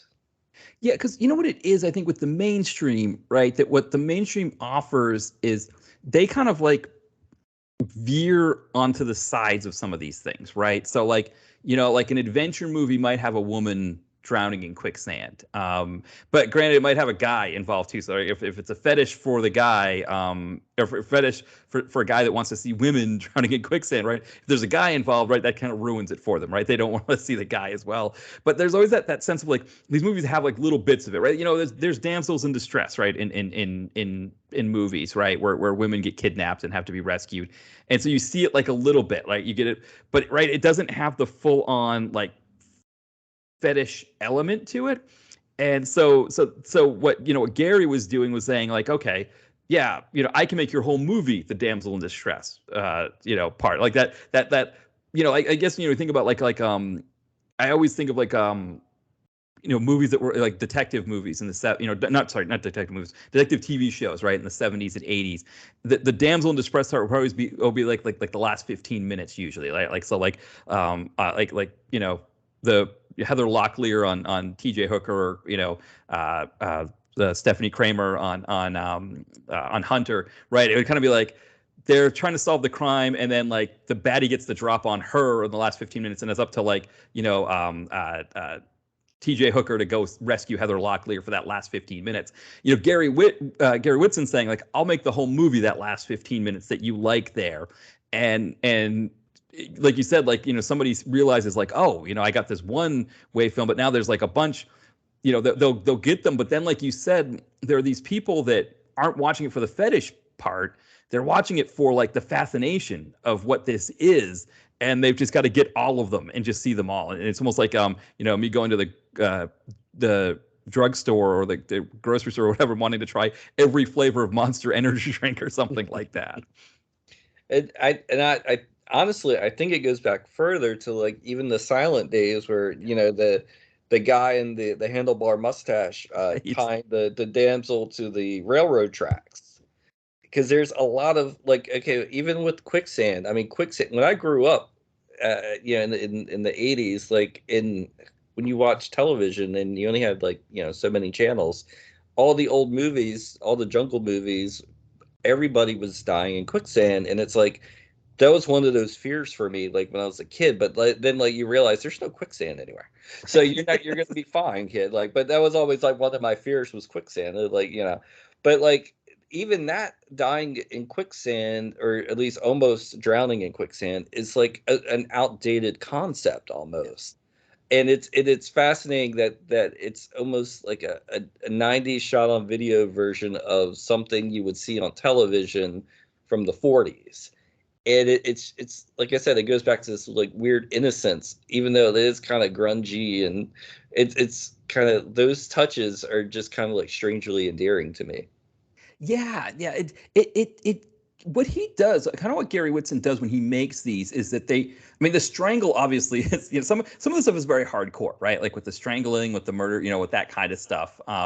Because it like you say, you see it for a long time, but there, like you said, there is an innocence to it as well that is very different from going to some kind of hardcore fetish site or something like that, or like going to like with these movies being more readily available than going to like the corner adult video store and seeing some of the kind of more hardcore titles there.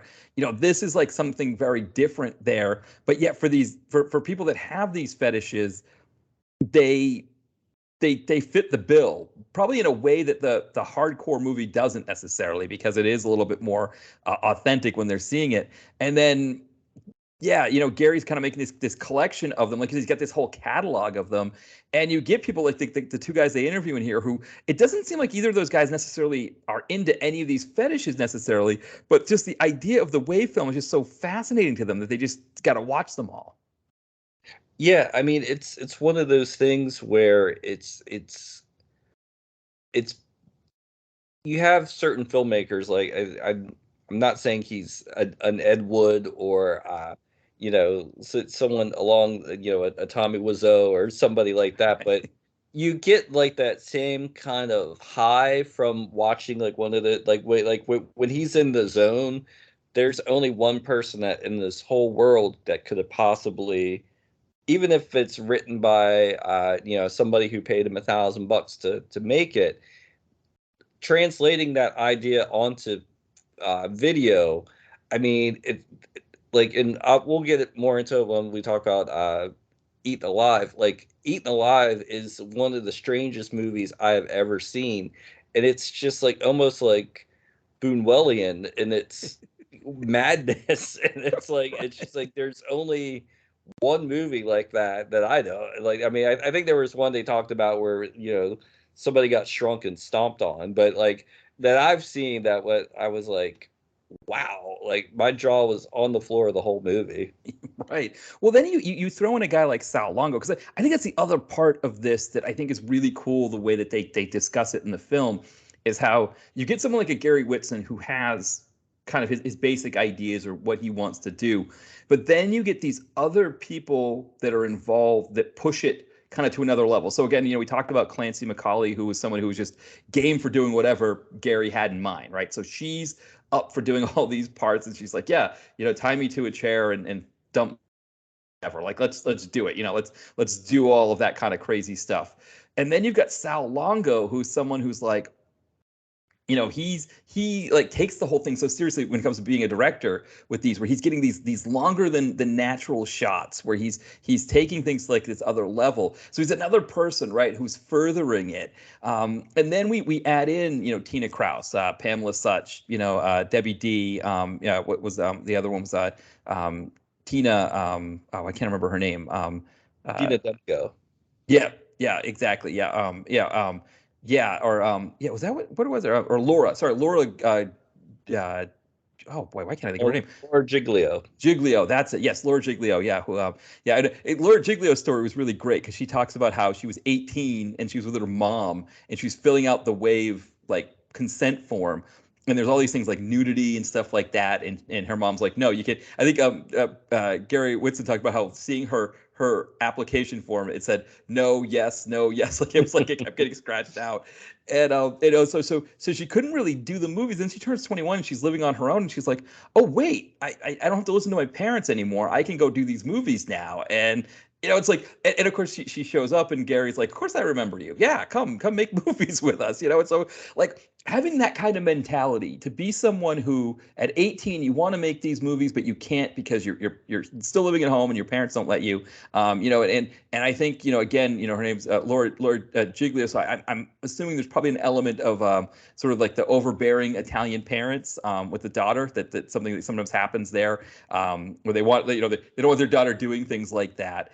And for her to kind of think about it 3 years later and say, oh, I can make these movies now and actually make the effort to go and be in these films again. It's like just another element of like kind of all of this coming together to make this really, really fascinating piece of cinema history, I guess, in a way. Like, like when you think of, like, you were talking about like the old silent film industry, like, when the moving picture was invented, the idea of what Gary Whitson was doing with Wave Productions wasn't really in their mind. But I always love seeing kind of what is done with cinema. Kind of seeing the ways that it's taken. We talked about Godfrey Ho here one time, which is another fascinating, example. Here's another kind of gonzo example of what can be done with cinema that's so different and outside the norm of what we think of.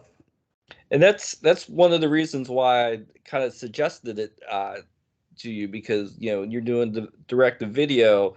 It's kind of like one of those corners that is very rarely explored, or it's an itch that's rarely scratched in these kind of blogs. So it's like that's why I thought I was trying to do something a little bit outside the box, and I was like, well, that I thought that this would be a good conversation. Yeah, well, one thing that's interesting is that when I started the site, you know, shot on video horror was one area that I thought I was going to be covering more. Because, I don't remember Wave Film specifically, but I do remember my friends and I going to, either rent movies or later, which was even more fascinating, is when you get those like 10 movie DVDs that would come out. They would sometimes pull like 80s and 90s shot on video horror and just sort of stick those on, when they needed to fill, however many movies on those discs, they would throw those on there. And so I thought I was going to be doing more of those kinds of movies. And then what happened was that the horror blogging ecosystem was so saturated, whereas the action movie ecosystem, the low budget action movie ecosystem really didn't have a lot of people talking about it. I mean, it was like, I know you were doing their site, Comeuppance, obviously, Kenner, Movies in the Attic, but there weren't a lot of people that were talking about action films, especially when I started the site in 07. And those were the people that the action movie people were the ones who were coming to me saying like, oh, can you review this? Oh, I want to do this, let's talk about this movie, that kind of thing. And I kind of just ended up doing more action. I mean, now I've got like over 800 action films on the site. I don't know how many horror films, but it's not anywhere close to that number. So it is always kind of fun to kind of come back to some of my roots with direct to video stuff, because horror was the one that we did a lot of when I was in high school. And I mean, these movies too, like, even like this is, you talk about fringe filmmaking, this is like almost the fringest of the Right. fringe that you can get. So I mean, it's kind of interesting, because even, like I said, even when they were kind of new, like I was vaguely aware of them, but like I don't think I was even mentally capably ready for them. Because like I said, I would look in the catalog and they would be all the way in the back, and I would just see like, and like they even talk about this in the documentary, where the the box would just be almost like it looked like a photo, like a Polaroid of someone's last known photograph. You're like, well, I'm like, I don't know if I'm ready for that yet. Well, because that's the thing, right? Early on, they talk about how in the early days of shot on video, the distributors were going through the trouble to have these really nice looking covers that you couldn't distinguish between, an actual, theatrical film or something that was shot on, 35 millimeter.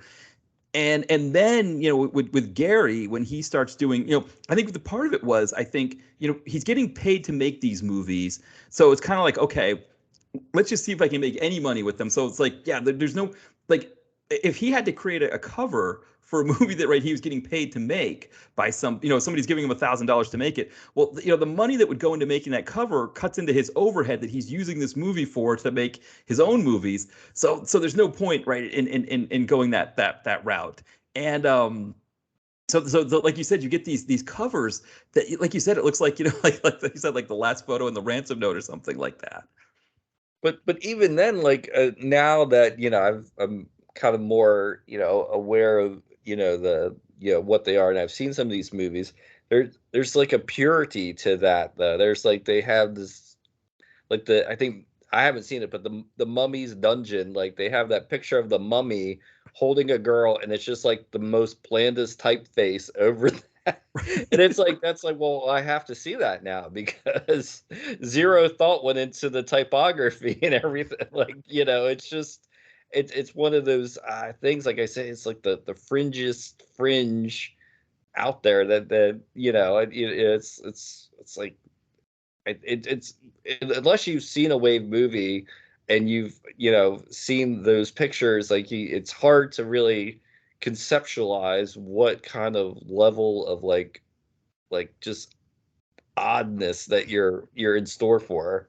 It's interesting because there's one movie that I reviewed. It was a shot on video horror film called Las Vegas Bloodbath from 1989, and I heard about it. So there's an old podcast. I don't think they still make it anymore. No Budget Nightmares that had Mo Porn and Doug Tilley would do that. So they would look at they would look at a lot of these kind of shot on video movies and discuss them in the podcast. And one of them was Las Vegas Bloodbath, and I actually found it on one of those 10 movie things, and I was just like, this is just absolutely fantastic. Like, I've got to review this. And it is absolutely absurd. I mean, there's a scene where there's a pregnant woman, and he kills the pregnant woman in the bathtub, and then to show that he's ripping the fetus out, they just get like a rubber like baby doll, that like and he's just like holding it up in the air and everything. And it's a really, really fast. I mean, but it's like one of those things where you're just like, I think I even said it was like an awesome movie because I was just like, this is just too much. Like, there's just too much going on here that's just so great that I said, yeah, it's yeah, I mean, the guy would just say random things, which is part of what we see with these movies. Is that the actors say like random things. Like at one point, the character in Las Vegas Bubba is saying things like he's calling people daytime whores and stuff like that. And it's like, what the hell are daytime whores? Like, what does that even mean? But like, I think that's part of what these things do. And it's just again, and the other thing that was similar to this is that it's just like the women who did like oil wrestling who were on their day off, and this guy is like massacring them, but like they're all like women in bikinis, hanging out, stuff like that. And it's there's something about sort of like the way that these movies get made that one, I mean, obviously nowadays you can make a movie on an iPhone, and you can kind of do whatever you want. You can get it on YouTube, or like if it's finished enough, you can get it on Tubi. But yeah, there's something about these movies that like, yeah, you could just queue them up and just watch a bunch of them and have fun with them.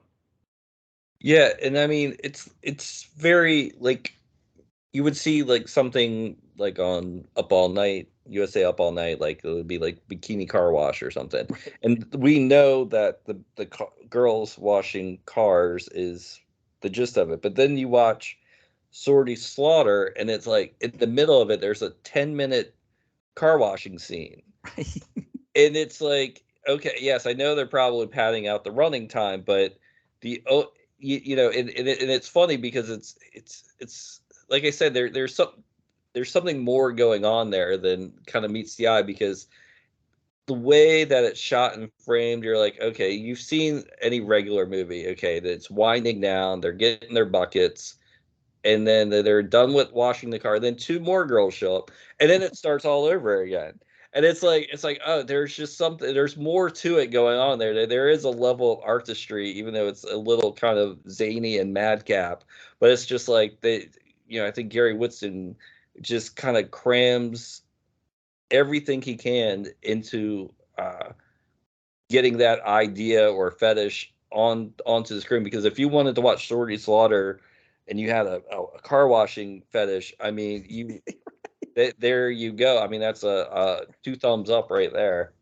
Well, because a big part of the fetish, right, is seeing women wet, right? And so, Right. so like they, in the movie we're going to be talking about in a bit here, uh, Eaten Alive, Tasteful Revenge actually goes into some of that a little bit as well. The sort of the fetish of seeing women wet, and so yeah, you're like the bikini car wash thing, right, and USA Up All Night. One, of course, all the nudity is going to be edited out, but two, it's going to be like all of these edits for like people hosing, and they're gonna probably show the guy reacting, like maybe like there's the nerdy guy, right, who's like watching it, and like he's like like getting turned on, and he's like fainting or something like that as he's like watching there's always that goofy romp element, right, to those USA Up All Night films. That these movies have no romp element whatsoever. They're just sort of straight ahead movies. Yeah, and usually, either the guys are disposable boyfriends or just Right. out and out creeps. They're, Yes. and that's mostly because they only had two or three, male actors. But Right. like, it's kind of fascinating to see, like, uh, you bring up a good point with the male element of these movies. It's like most movies, there would be the jock, or there would be Yeah. the nerd, there would be the preppy, the good guy that Right. who's the best, who's in the friend zone, and who finally Right. gets the girl. In these movies, the guys are just out and out creeps, or just the boyfriend who's there for one scene and gets killed off, so the killer can focus on the hot girls. Yeah, yeah, exactly. So yeah, maybe this is a good time. So we'll take a break here, and then we'll get into Eaten Alive and Tasteful Revenge, because I think this might actually be a good segue as we start talking about because again the male characters and all that kind of stuff kind of all comes up in this here. So yeah, so we'll take a quick break, and then yep, we'll be right back.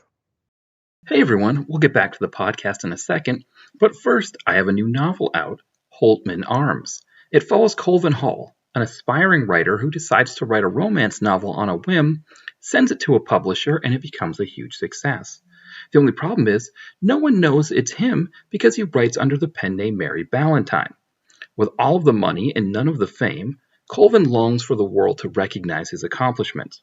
When he gets an opportunity to write a freelance article on a washed-up 90s pop star looking for a comeback, that recognition starts to come, but is it all he hoped for? It doesn't matter, because he's getting it whether he likes it or not. Holtman Arms is the second in my author's cycle after A Girl and a Gun, and like that previous novel, it explores themes of success and accomplishment in the 21st century. You can buy it now through Amazon in paperback or on Kindle. The link is in the podcast description. As always, thanks for your support. All right, we are back, and yeah, we're going to start looking at Eaten Alive, A Tasteful Revenge. And I think I did a better job rejoining this time than I did when we with our first segment there. So, yeah, I'll just do a quick synopsis on Eaten Alive, A Tasteful Revenge. It's about a little bit less than a half hour long. It's about we've got our main character played by Debbie D. I think her character's name is Stacy.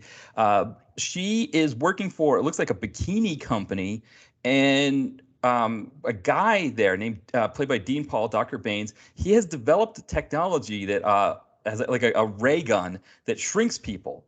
And so then, Debbie D goes to see her boss, and her boss Trish, and her boss lets her know that she's being passed over for a promotion, and that her roommate Lisa, played by Tina Kraus, is getting the promotion above her.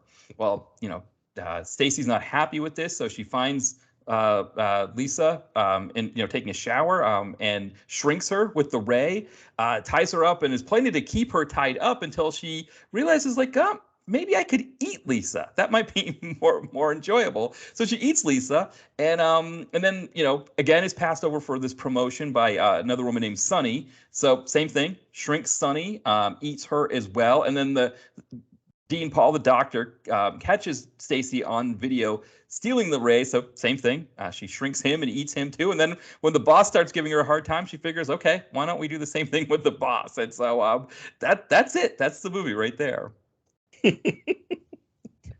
Yep, and I mean that's what more could you possibly want? Right, exactly. Now, in terms of that being a fetish, so my wife and I used to listen to there's a YouTuber named Dan Bell who he does a lot of Dead Mall movies, or like he's actually from, I think he's from Baltimore, and so we would watch his Dead Mall movies, or he would go to like kind of like dead resorts in the Pocono Mountains and videotape those. So he was a really great filmmaker with that, but he would do his own podcast that if you paid for his Patreon, you could listen to it. And one of the things, he had this guy from Baltimore, Rick, is like an older guy. I think he's born like 59, with this like very like kind of deep, gravelly voice. And he would have him read, like, they called it Rick's erotica, but he would read like crazy like erotic fiction that Dan would find online. And a couple of them he found was about this fetish of shrinking people. That there is some kind of fetish about small people, like tiny, shrinking people down to a tiny size, and like, I don't know, doing stuff with them. And so this is actually a legitimate fetish that I wouldn't have known without the Dan Bell podcast, but that's how I found out. I mean, like I said, it's a glimpse into a mind that is not my own. Right. It's fascinating. Yeah, and I don't know about you, but for me, kind of the way I had to change my understanding of what cinema was to appreciate a Godfrey Ho movie, I had to change also the way I think about cinema to appreciate this, because in my mind, a movie needs to involve some sort of like peril or conflict for the hero. And in this, it's really just, Stacy, like in some cases she'll force the women to strip and then eat them, but it's really just her, shrinking them and eating them, and kind of rinse, repeat, and then they do a series of bloopers after, which kind of takes a long time for the bloopers to materialize as well. So it's not the kind of thing that, I guess my movie sensibilities, this definitely worked against them. Well, like I said, it's almost Buñuelian. It's just kind of like a dream of a dream of a dream, Right. where, and I think there is a semblance of kind of like social commentary there. I think she's working her way up the ladder of the company. I think that's the bare bones of what's going on. But the way it is portrayed, it's like a madman's odyssey into crazy town, because it is, like I said, I started watching just the clips alone from Mail Order Murder. Like, I was like, okay, that's the movie I'm gonna go watch after I watch this. And it's one of those things where there's a purity to it, because like you said, it's some people would find it repetitive, but it's so bizarrely fascinating that it's almost, I don't even know if I would put the two together so much, but like with an Andy Sedaris or a Russ Meyer movie, they obviously have a breast fetish. They obviously have a fetish for very empowered females. And accidentally, I don't know how accidentally, but maybe unintentionally made these bold feminist statements with their movies just because they happen to have these fetishes. It's sort of on the same wavelength is uh, Eaten Alive, because it's almost, it's so bizarre, but it's so pure in what it's stating. It's like, even a woman who is, the right for the job, who is passed over for her looks, can have a revenge, no matter how tasteful, and succeed in business. And I think there's a purity to that some of the Wave movies that that I've seen so far just haven't been able to touch.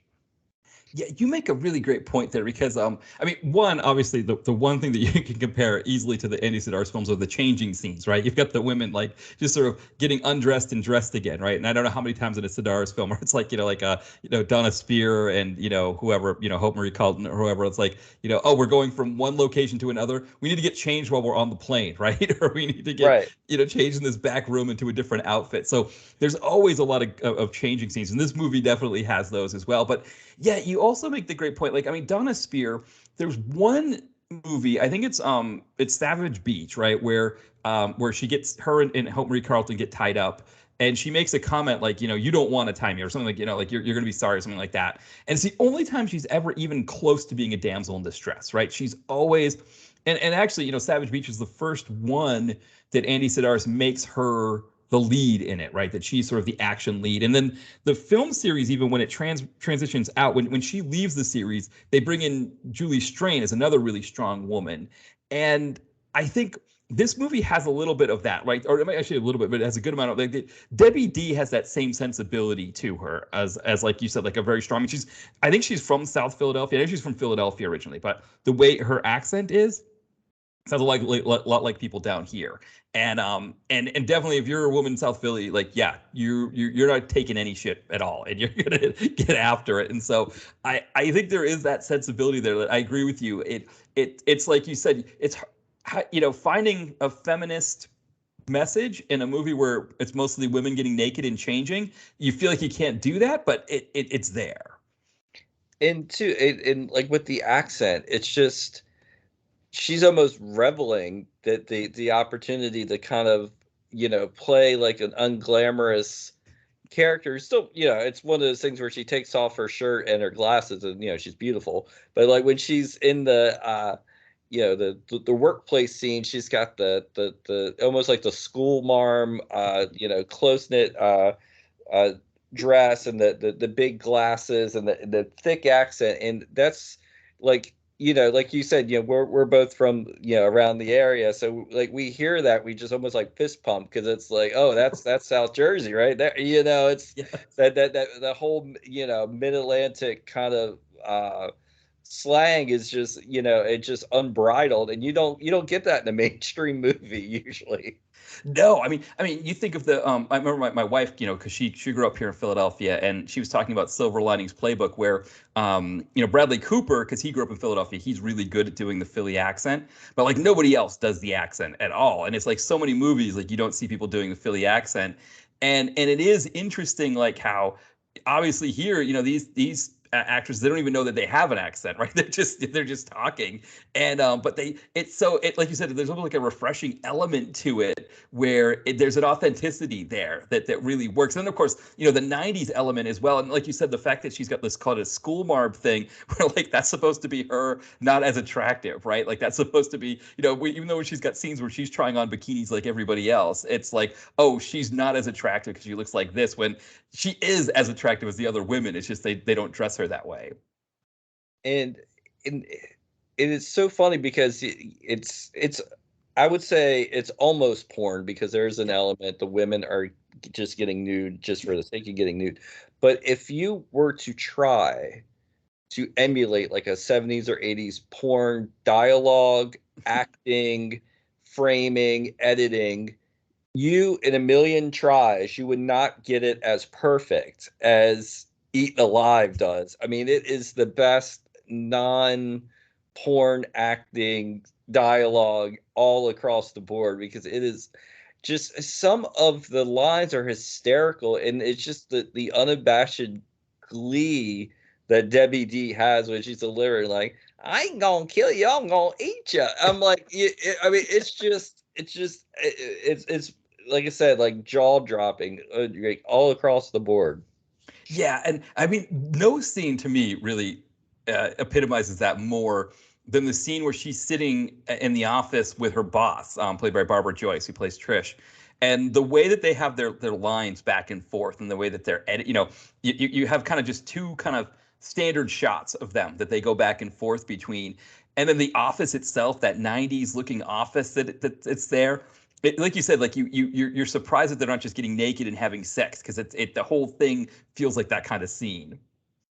And what's fascinating too is like you mentioned the bloopers. If you stay and watch the bloopers, the dialogue in the bloopers actually seems more intelligently spoken and like played out. It seems like I couldn't see where the blooper was. And it's almost they went with the unhinged take than they did with the take where they got all the dialogue in.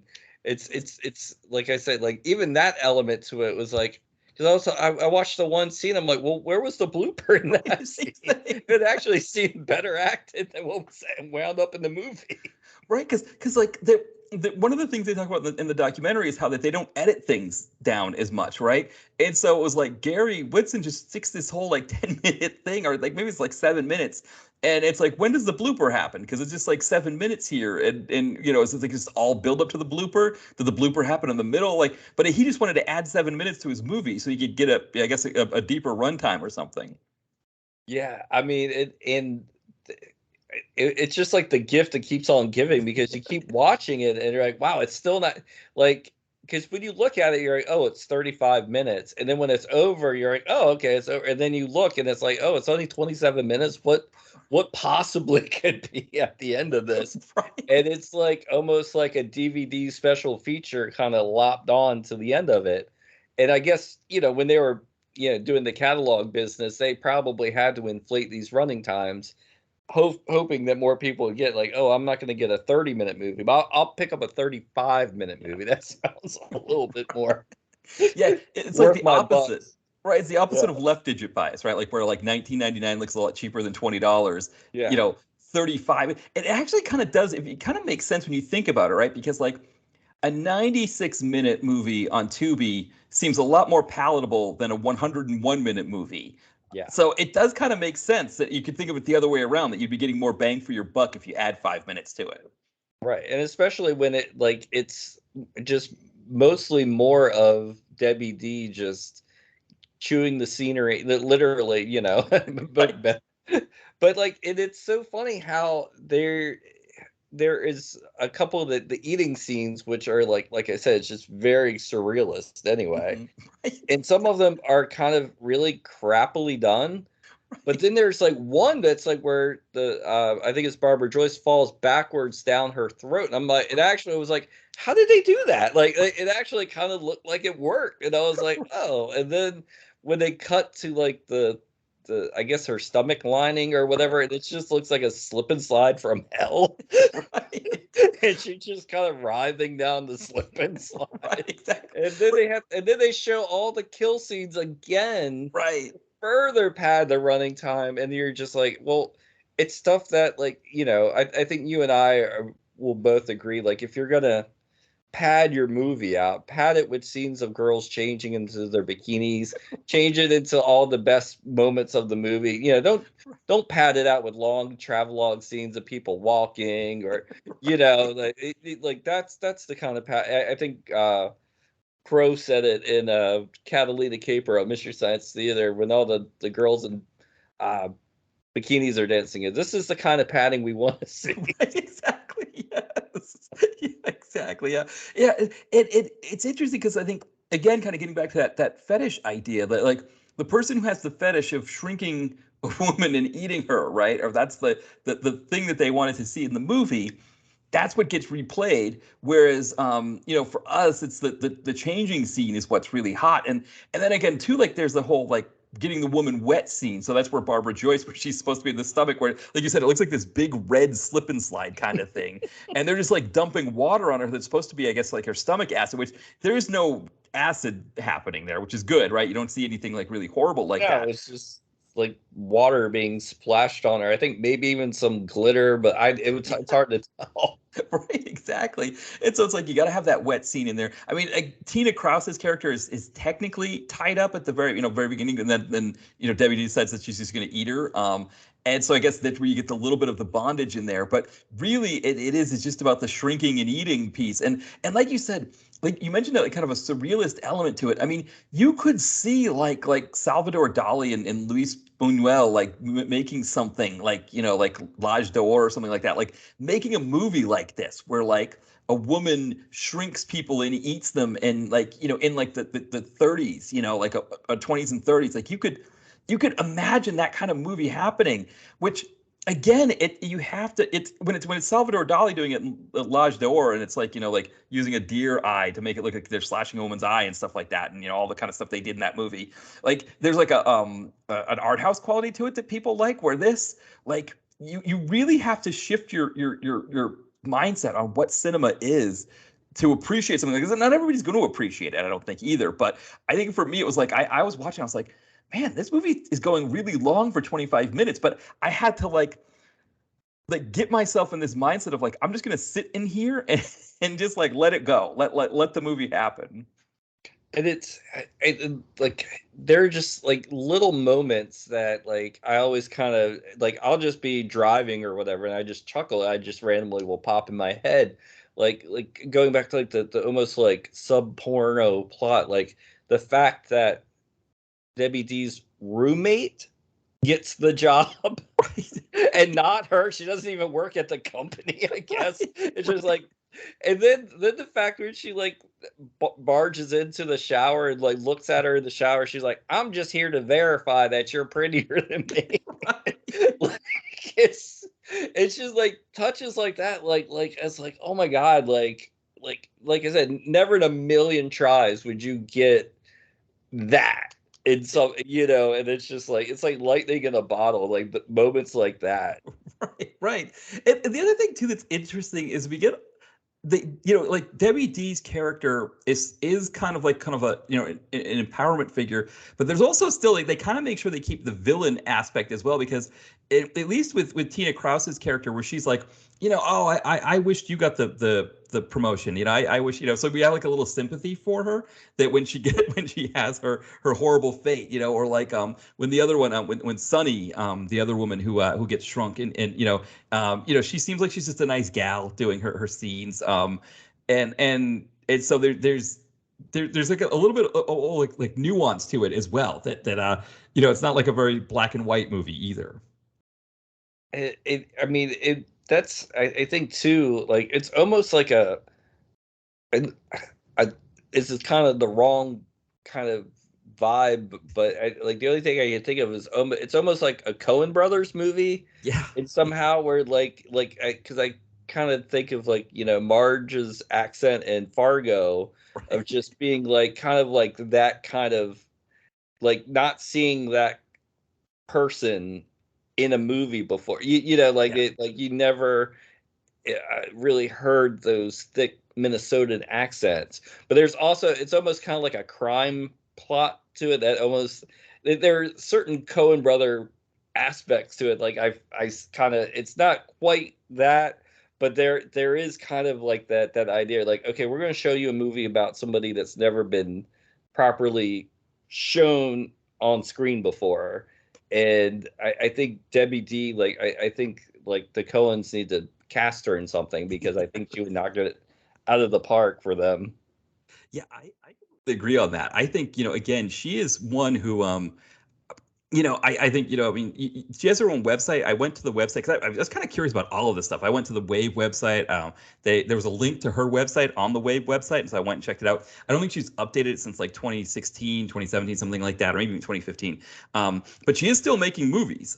She's still making, you know, both making movies with WAVE, but making her own films. And you know, I agree with you. I think, you know, I mean, Ethan Cohen has a new movie out now about two young girls who, I guess they're driving a car that has contraband in it, and then the baddies want the car back. And so you always kind of feel like that would be a Debbie D kind of movie. And so I agree with you. I mean, these actresses between her and Tina Krause, I think, Pamela Sutton. I mean, they're there's something about the way that they do these movies, that there's an authenticity to it that I think could work in a lot of different venues. Yeah, and I think with like, it's that whole kind of Mickey Rooney, Judy Garland, let's put on a show, feeling that makes it. It's like those handmade touches of the getting all the local girls together that want to be in a movie to be in a movie. Yeah, well, are you going to be naked and shrunk and eaten? Yes, but we're making a movie. Right. Well, It's because like those hometown touches I just love about it. yeah, well, because the thing is, right, with when we get to this level, right, when we get to 1999, right, at that point, Tina Kraus, Debbie D, they've been in these movies for a while now, and so this is kind of like probably out there for them, but by the same token, they've been just going for it for so long that they're just like, yeah, let's keep it going. Let's do what the next thing is. And one of another touch that I love is like I guess they weren't sure how well the effects were, so they have to oversell the fact that when they're being picked up, like don't drop me, don't drop me, don't. Right. They keep repeating, "Don't drop me." And like, okay, yes, we know you're being picked up, but it's like at the time they were like, maybe I don't know about these effects, so just keep saying, "Don't drop me" over and over again. Well, because the one thing, like when she's supposed to be carrying them, it's really just like her hand around the image of them, and we're supposed to believe that that's her carrying them. So that is there is that part of it for sure. Yeah, and there are actually some kind of effective edits, like the kind of the shrunken woman's point of view looking up as she's coming down to being Debbie D's coming down to pick her up. It's almost like something you would see in a Bird-Eye Gordon movie, and like you're like, it's almost like a naked Bird-Eye Gordon movie, like literally shrunken down to like 30 minutes. Yeah, that's totally true. I definitely agree with you there because there's something you're right. Bird Eye Gordon's probably like the best. When you think of like these sort of like these large, whether it's large women, large insects, large whatever, right? Um, like there is that sensibility here that Gary Whitson's pulling from. So at the same time, you've got this fetish element of whoever it was that commissioned this wanting to see shrunken women getting eaten. That's the thing that they wanted to see. And so there's that element there that he's playing with there. But then like I think as you're talking about with like Bird Eye Gordon, like he's pulling from a tradition that he knows. And he's like kind of using that tradition to shoot the scenes that it is so fascinating. I'm like going back to the MST3K thing that like you think of like like the Attack of the Giant Grasshoppers, right? Which I think that was Bird Eye Gordon with these big grasshoppers with Peter Graves like talking while this huge grasshopper kind of comes off screen. He's kind of using the similar effects to make this happen. Yeah, and it it works because one, the premise is just kind of out there, and two, it's like a Bird-Eye Gordon movie where yes, there are scenes where the grasshoppers it's obviously a grasshopper on a postcard of a building. Right. But then there are also scenes where the green screen stuff doesn't actually look that bad. You're like, okay, like if you squint hard enough, like the duck in Village of the Giants, they open up and it's like, the giant ducks and stuff. It's there are moments where, you're like, if you squint hard enough, it almost looks like a real movie. Right, exactly. And it's funny because in the documentary that we were talking about, Mail Order Murder, they talk about this one where they had like a snake puppet and how the women had trouble keeping a straight face with the snake puppet. But my feeling about that kind of thing is I would rather see the snake puppet than having like them bring out a real snake, right, and do like a whole snake wrangling thing and all of that kind of thing. And that's kind of how I feel about a lot of things, like special effects. I'd rather the special effects be, kind of silly or not, like, I don't know, like not perfect, right? Than to have them either be dangerous or to not have them be done at all, right? Like if Gary Whitson looked at this and was like, I can't make this movie because it's just the way that it just doesn't look realistic with the way the woman, is being put into their mouth. It's like you're shrinking women and eating them. Like it doesn't need to look that realistic, right? Like, we're already with you on this premise, so we're good with however you do it. Yeah, and like the snake scenes from Rana, Queen of the Amazon, and it's like one of those things where like I was watching and I'm like, I think this is the scene with the movie with the snake, but I'm not sure. So halfway, I had forgotten about it when I'm like, and then when it shows up, you just like, you're in tears laughing because it's just like, oh my God, there it is. And it's literally like somebody's sleeve, with their arm in a sleeve with like a snake, like puppet head. And like you said, it's like those little touches like that. It's like that, just like that backyard quality that makes that better than, like you said, having a real snake.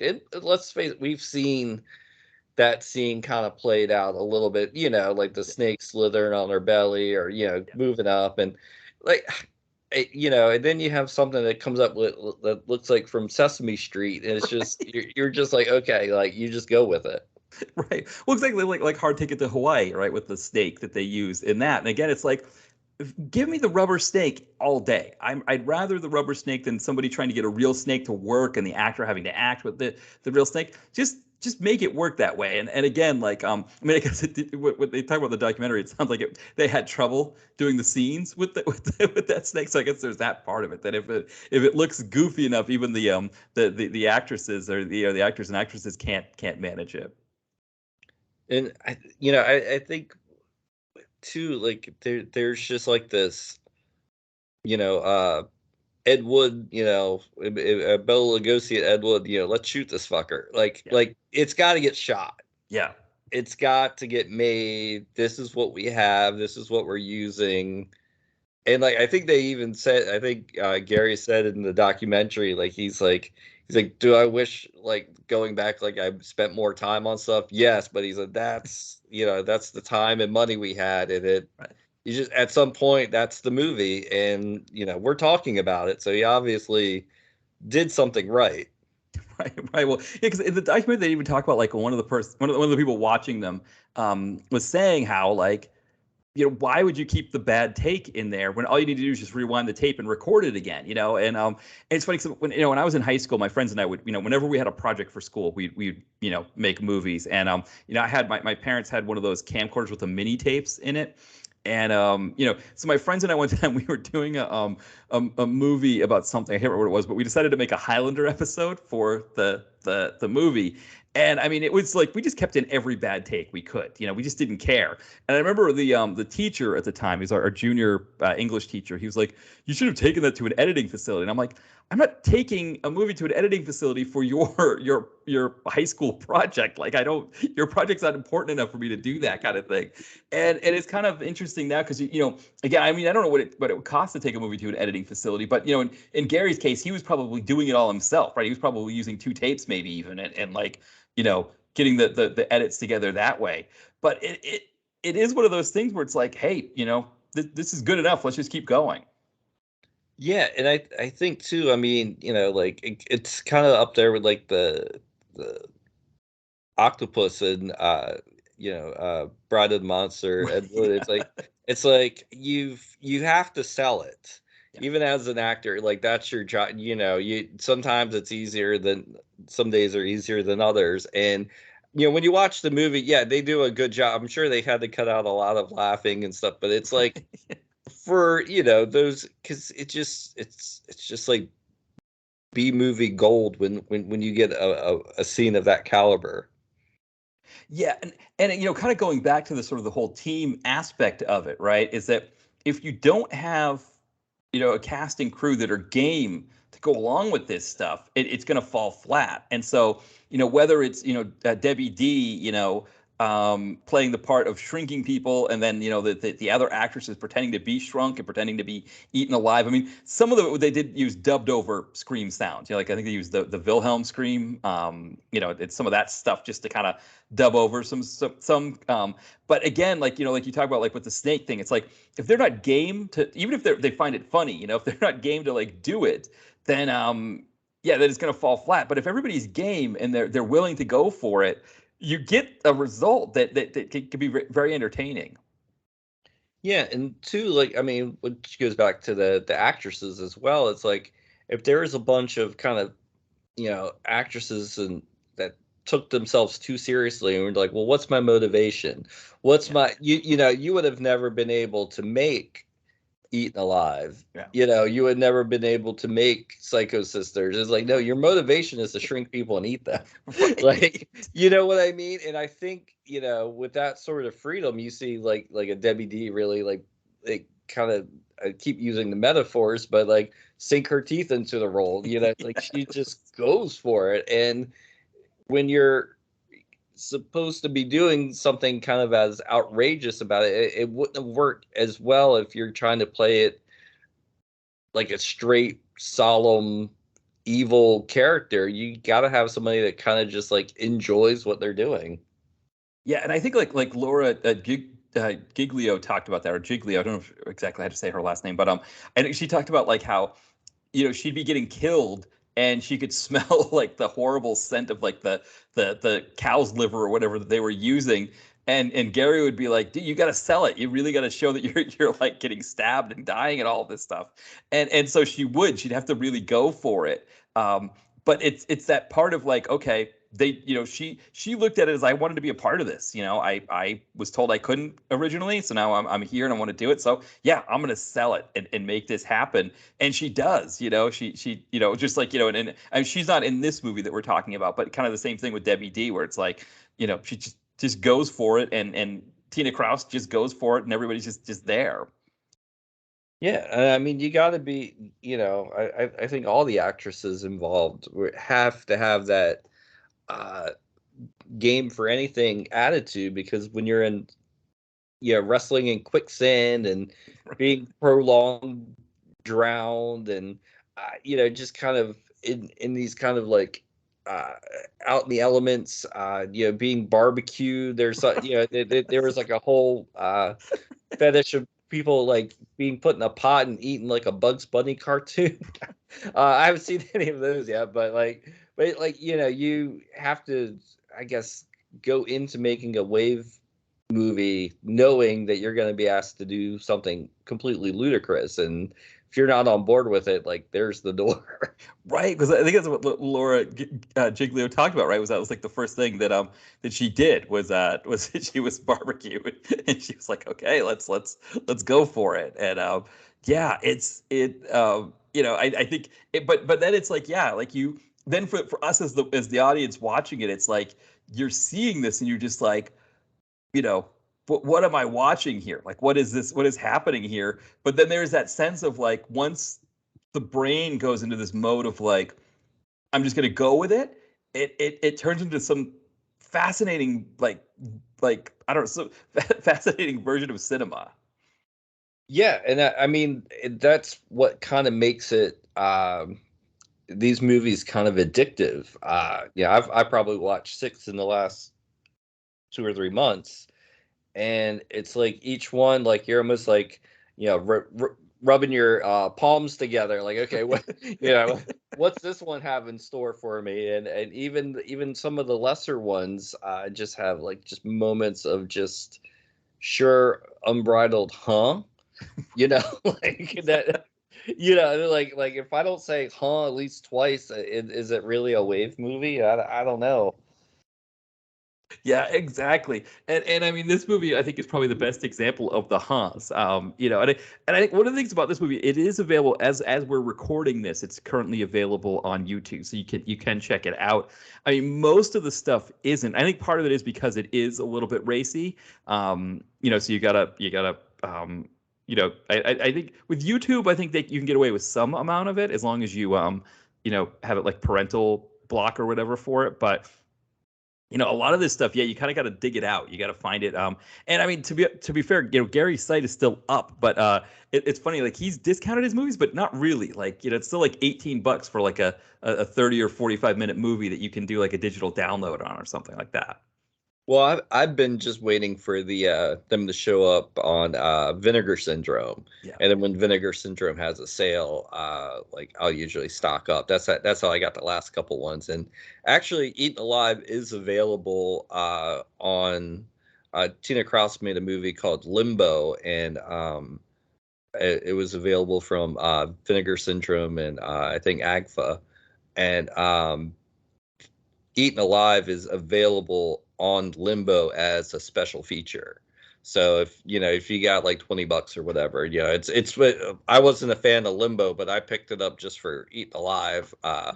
And it's yeah, I mean it's just when you think you've seen it all, a movie like Eaten Alive, A Tasteful Revenge comes, and you're like, okay, well, like it proves you wrong, and it just like kind of reinforces your faith in what cinema can be.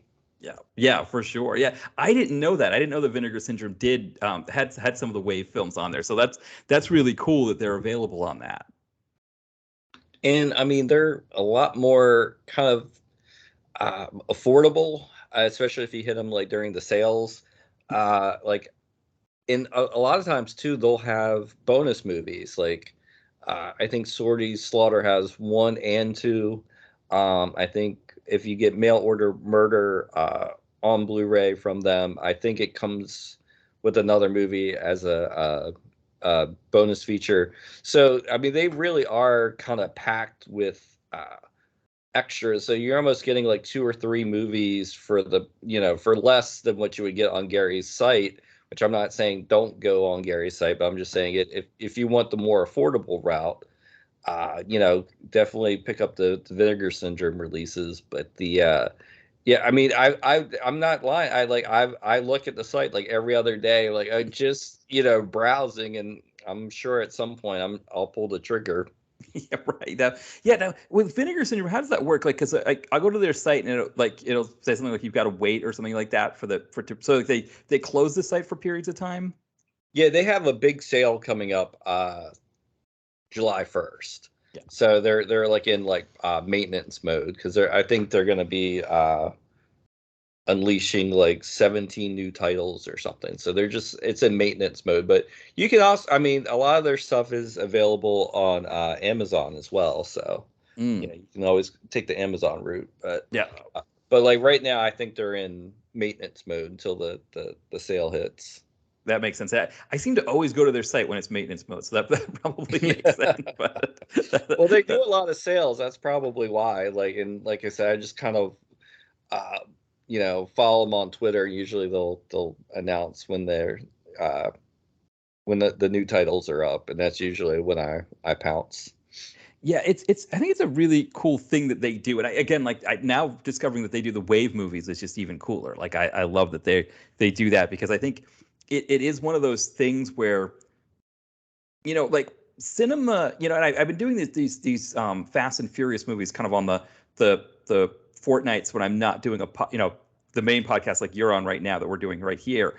I was doing the series on the Fast and Furious movies, and one of the things I realized when I was talking about them is I was getting kind of really in the weeds on like what, like on the movie industry, kind of how the movie industry runs, and one of the things we've seen over the past decade or so is that the the movie theater, the big releasers, the big distributors, they've really focused on blockbusters, and they want movies that are just big, and part of it, I guess, is that they want to try to sell the theater experience. And so I think for people that kind of see movies in a different way, in a way beyond just what's the next Marvel movie, and not Marvel movies are bad or anything, but that what's the next Fast and Furious movie or whatever. Vinegar Syndrome is one really great avenue for people that are sort of want something a little bit different from what's being offered there. And I don't know that movie theaters will ever be able to show these kinds of movies because again, they've got to kind of have their own operating budgets, and Disney's coming in with 5 movies that they want them to show at a time or something like that. But I think these there's a place for this kind of movie, and it's cool that something like a Vinegar Syndrome, it does that. Yeah, and I mean it's also kind of like we were saying, a throwback to the mom and pop video stores. They'll give like these really premiere releases, and with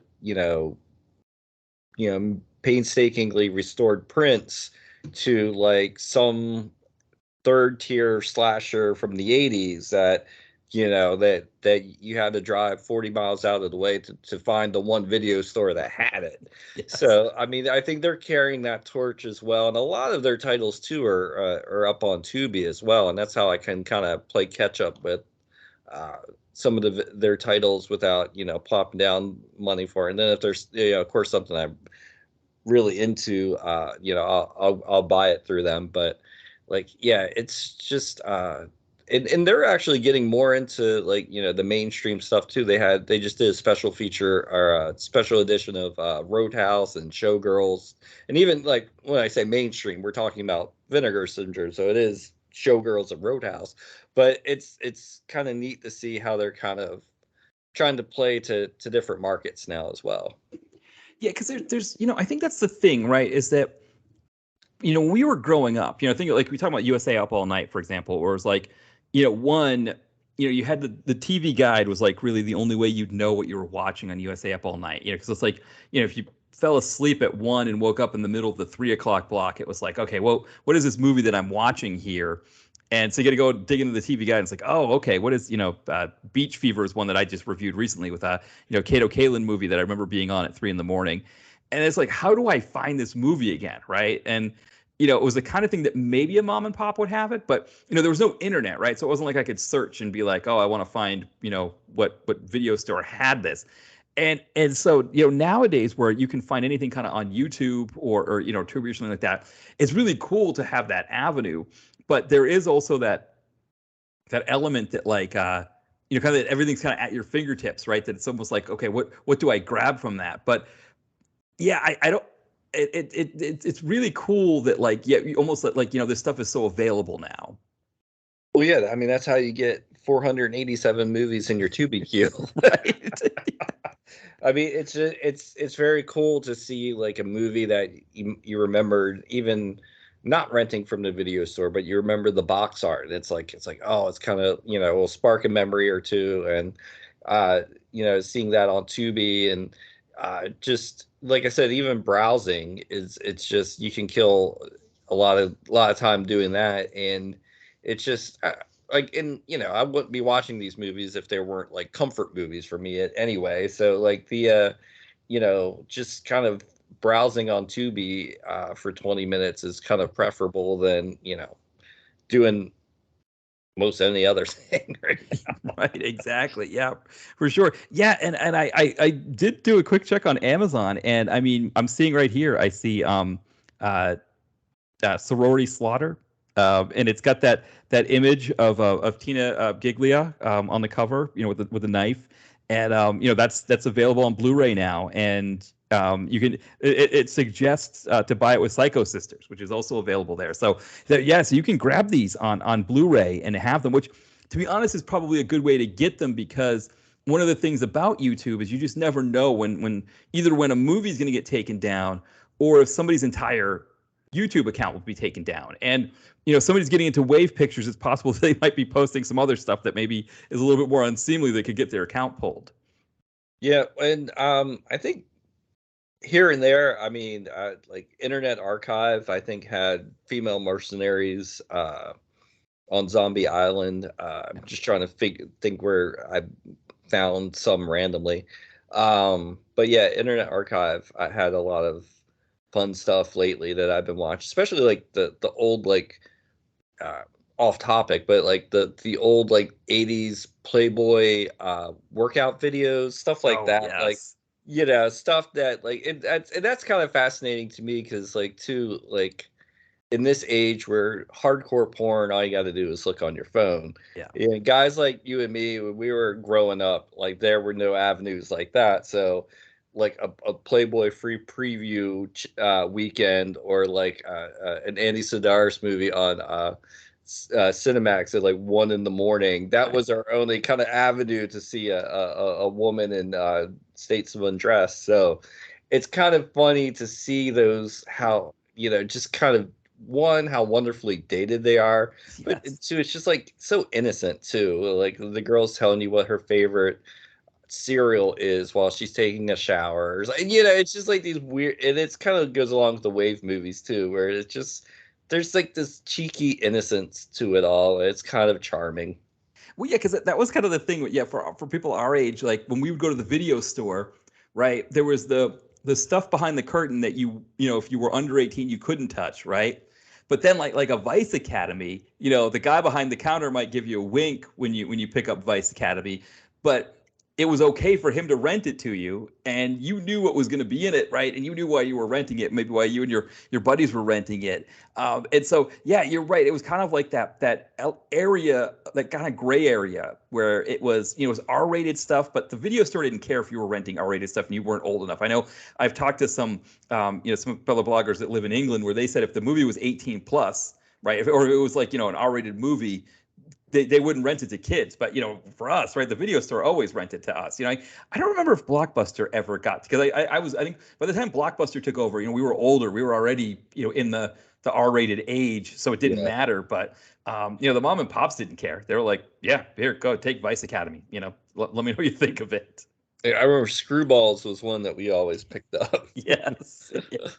Yeah, that was a great. Ski School, which we just reviewed recently. That was another great one.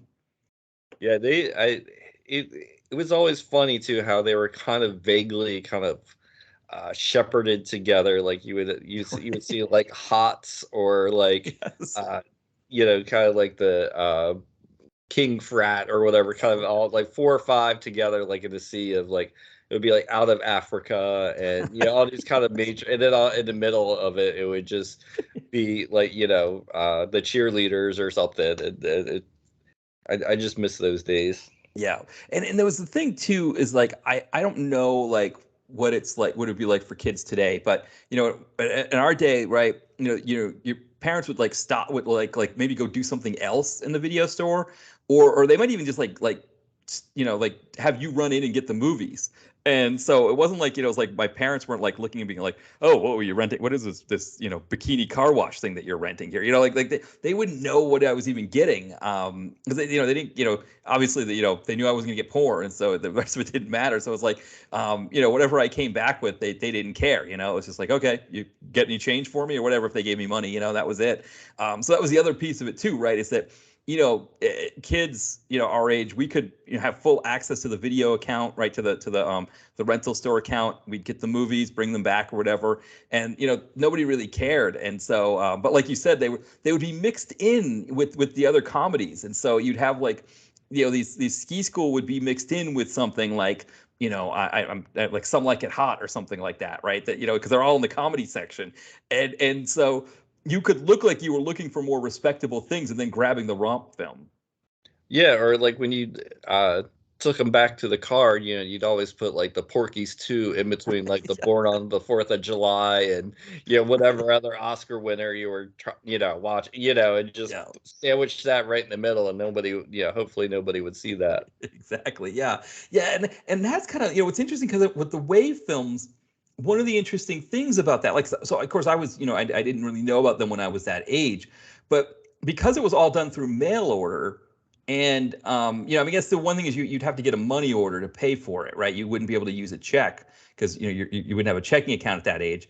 But for the most part, you could get these movies yourself. You could send away for it. The movie would come. You just get it in the mail. Your parents say, "Oh, you got something in the mail today." It's something from WAVE Productions. It wouldn't show that it was there. So that was the other piece of it too, was that because everything was done through mail order and all that stuff. I mean, I guess there's probably ways that kids can get around that stuff now, but when you think about it, like everything's done electronically. So it's like kids would have to have access to credit cards to be able to pay for these things, where we could just, go to the post office and get a money order, or even like the convenience store, right, or the drugstore, get Western Union money order, and you could pay for this stuff.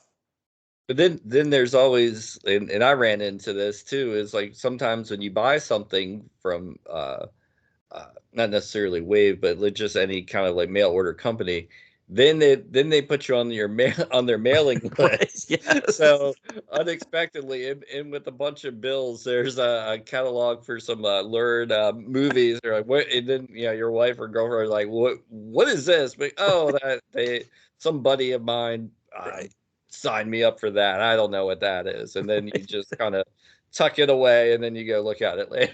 Yeah. Well, because that was one thing I remember we did. We were in 6th grade. One of our teachers lived on, he would always joke about the fact that he lived on a street called Lois Lane. So we knew that was his street. So we used to sign him up for all kinds of stuff like that. And I think we may have done those kind of, because we didn't know his street number, but we knew everything else, right? Because we had his name and we had the street. So even though we didn't have the house number, we could do all the rest of it, and of course, like, in Maine, like, most towns in Maine don't have more than one zip code. So if you know the zip code, then and we would send all kinds of stuff. We would send in magazines and put Bill Me on it and stuff like that. But I think we would do some of those catalogs as well. Yeah, it's funny too, because like growing up too, like sometimes, boys of a certain age, the catalog was all you needed. Right, exactly. Itself. With all the 900 numbers in the back, you're like, oh, okay, well, this will get me through the week. Right, because that's the thing I think people don't realize is that, for younger people today, and we do have some listeners, according to Spotify, we do have listeners in their 20s. So if you're in your 20s listening, but I think more people our age is kind of more nostalgic for it. But, one, the computer, not everybody had their own computer, right? It was like the family computer if they could afford it. I know for my family, we got our computer like, when I was like midway through high school. So there was no like going on the internet to look up porn on the computer. Like that wasn't going to happen, it wasn't, and it's certainly not anybody having tablets or phones or anything like that to look up porn. So you really had to kind of whatever porn you could get was usually something that you and your buddies were all watching that like was something from the 70s that somebody found, or like my wife didn't understand this concept of the magazines out in the woods, right? You'd find the magazines out in the woods. That was another thing that would happen. But I think it also kind of made it so we weren't desensitized to it, right? That like we had a better appreciation for all of this kind of stuff, that like it was very separate from what actual sex was, right? Like we had learned, we learned in a different way because this kind of stuff seems so like fantastic, right? It seems so out there, so not normal, or not run of the mill. Whereas I think for kids that grew up with the internet and were able to have access to porn at all times, it became almost like a normal thing as opposed to like some kind of special thing. Yeah, that's a good point, because I mean, like especially around 70s 80s, most of those actresses wanted to be actresses and settled to be a porn star. And nowadays they don't want to be an actress, they just want to be a porn star, and there's nothing wrong with that. But there's I think there's like you said, there's like a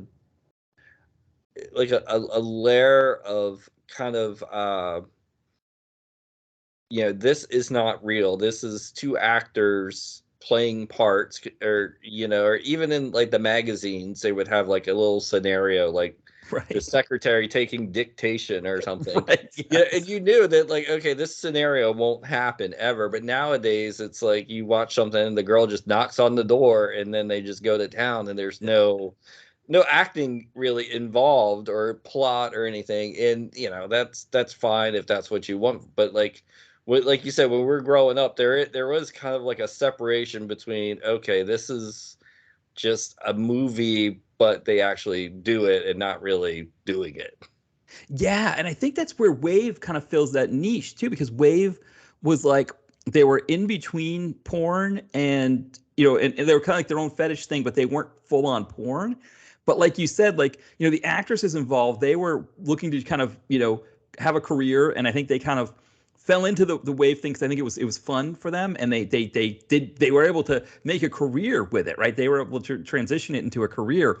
But yeah, there was that sense too that like you could watch this stuff and if it was the fetish you were into, you could be turned on to it, or you could just watch it and enjoy it. I mean, that's the other piece too, is I think if this stuff was like legit fetish stuff, right?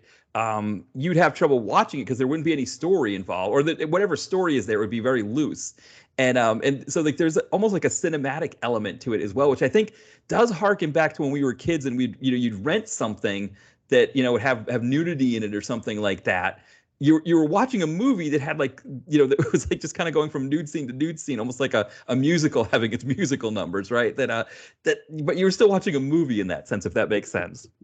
Yeah, well, I mean, I think Eaten Alive follows that template. It's like every 5 minutes there's an eating scene. Yeah. So it's like it's kind of like a regimented kind of, okay, we need X amount of plot, X amount of shrinking, X amount of eating people. Right.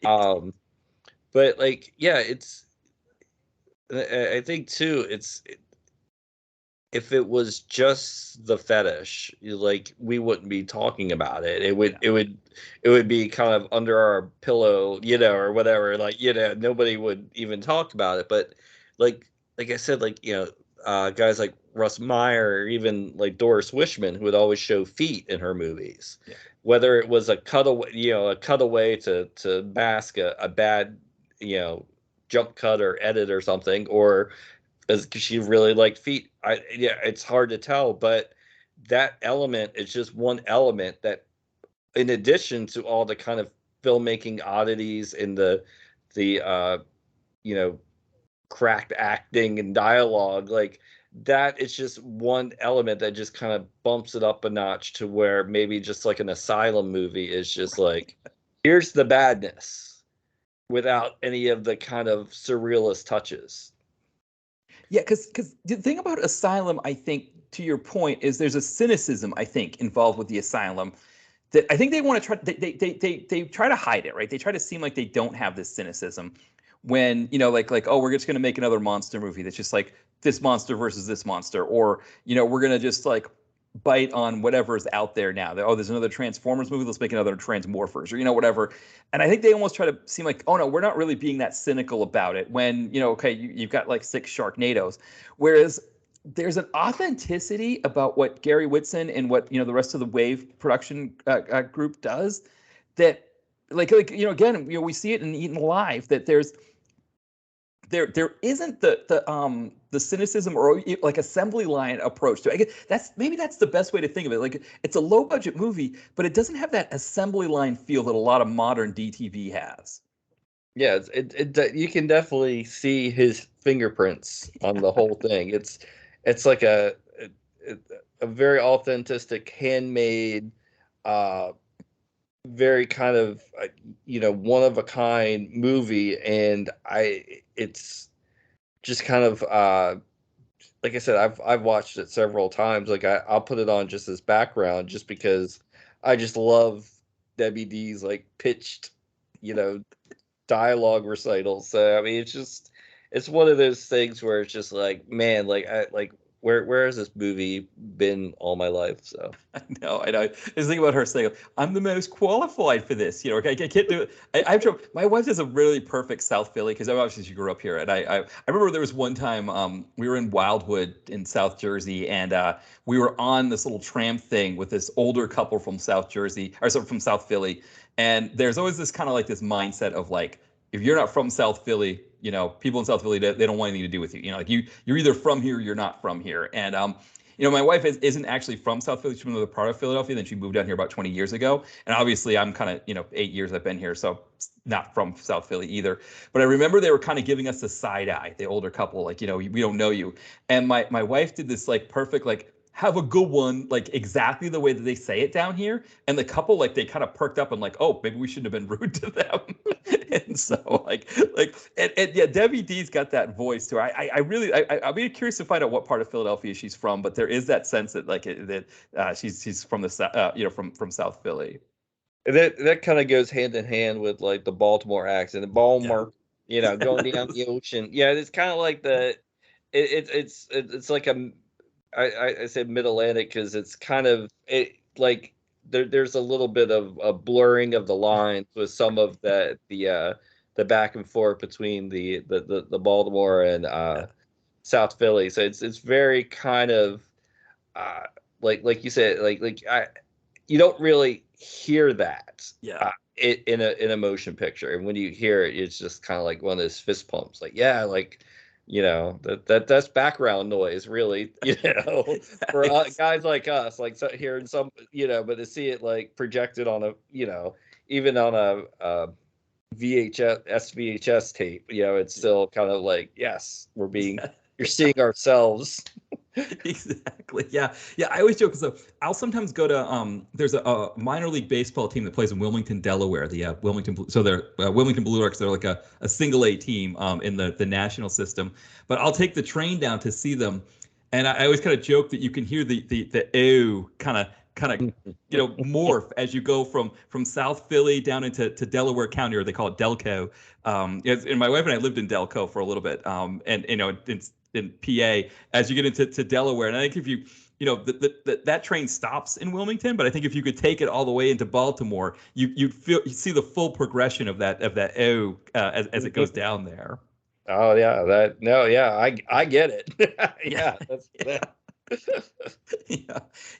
And I think that's one of the things is that when you get kind of south of where the New York influence is, because New York is just such a massive influence, and it's probably kind of the same thing, maybe for you down in Maryland, where Baltimore's a little different from DC, right? Where it's like it kind of like pushes Baltimore to make it more of a not kind of have a something more of a small town or like local feel to it, because DC is like so big like that. And I think it's kind of the same thing with Philly, that like it's a big city vibe, but it's also a small town vibe as well.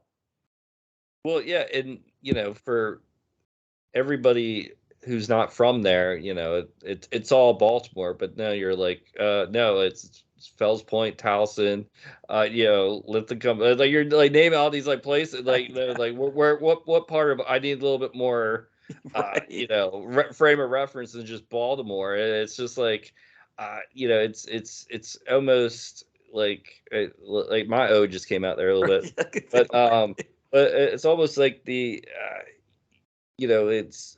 I'm on the Eastern Shore, so that I'm about they people don't even think about the shore unless they want to go to the beach or something. Yeah. But like it's like that's I think out of towners when they think Maryland, they just think Baltimore. Then that's all that's there. Which maybe I can see that, but yeah. Yeah, well, that's kind of the same thing with New Jersey, is that it's kind of like I said, kind of almost like divided into these two things of like it's either New York suburbs or Philly suburbs, and I think kind of like what we were talking about with these WAVE productions, where like there's something sort of sui generis about South Jersey's piece in the Mid-Atlantic, kind of the same way like you talk about like being outside of Baltimore, or like even in Philadelphia being South Philly versus the Northeast or Fishtown, or whatever the different places are.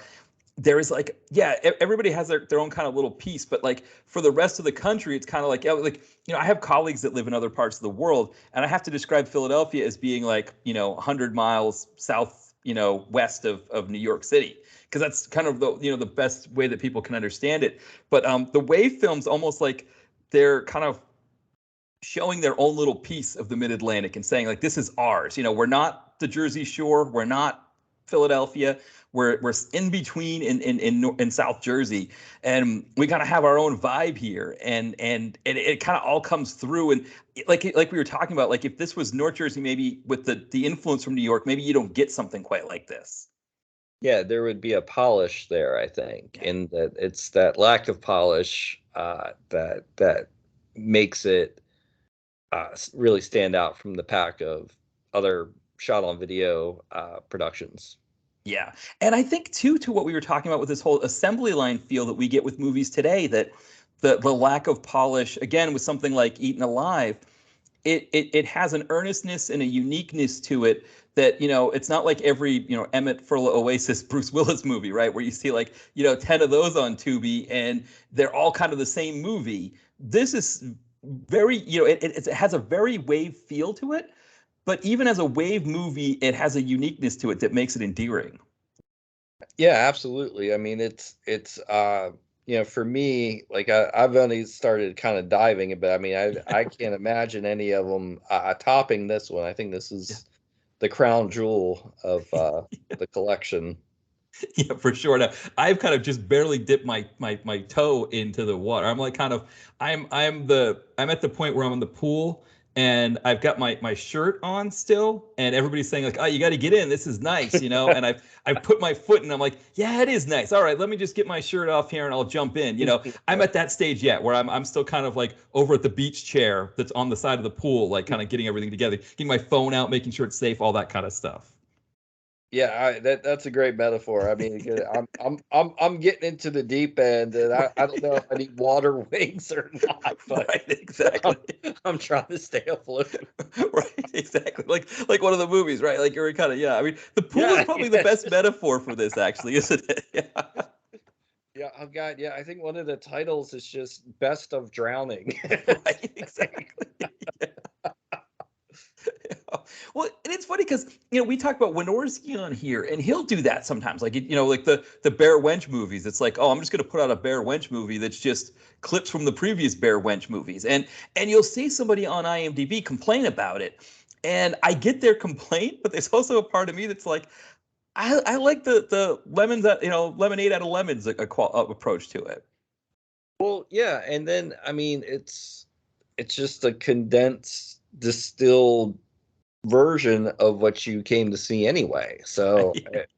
I mean, unless I'm going to be 45 this summer.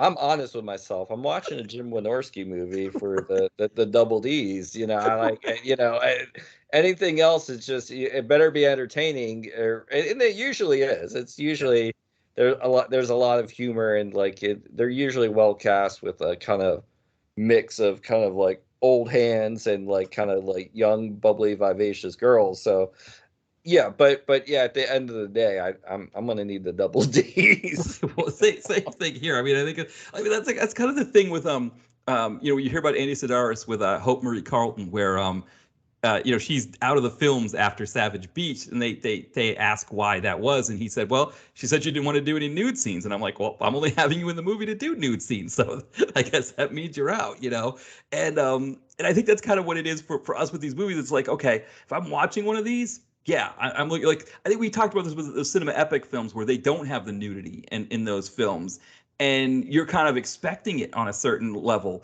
But I think too, like what we talk about with whether it's the Andy Sidaris movies or the Wynorski films, or like with these wave films, you've got a cadre of actresses who are completely comfortable with this kind of thing. There's no exploit. It's an exploitative movie in that sense, but they're not being exploited in that sense. Like they're just like, hey, I've got the body. I want to do it. I'm completely free and uninhibited. And so like there's kind of a whole vibe to it, which again with these wave films as well, where everybody involved is into it and they're all doing it. And I think that makes it a little bit better to watch for sure. Yeah, and I mean, yeah, sure, there are some with rougher elements to them, but I think just like just like any you can look at any output from like places like Full Moon or just any like low budget house. There's a spectrum going on, or like or an iceberg of top to bottom, and I'm sure they've made their share of stinkers, but they're really kind of judged kind of like what the upper tiers would be, and like I said, even like a Psycho Sisters, which is an interesting critique on what they're already doing, and there's enough here to suggest that like I can be going through these things for the next year or so, uh, and just try to watch as many as I can. Maybe that'll be the next movie watching project next year. Watch all 400 Wave movies. Yes. Well, yeah. I mean, if you get your hands on all of them, that would be amazing. I mean, that would be a fantastic undertaking. We saw the guys in the documentary who did that. They watched everything. They consumed all of it, and I think that's kind of what it is. I mean, I think that's kind of the thing, right? Is that even if you're watching Strangled 4 after watching Strangled 3,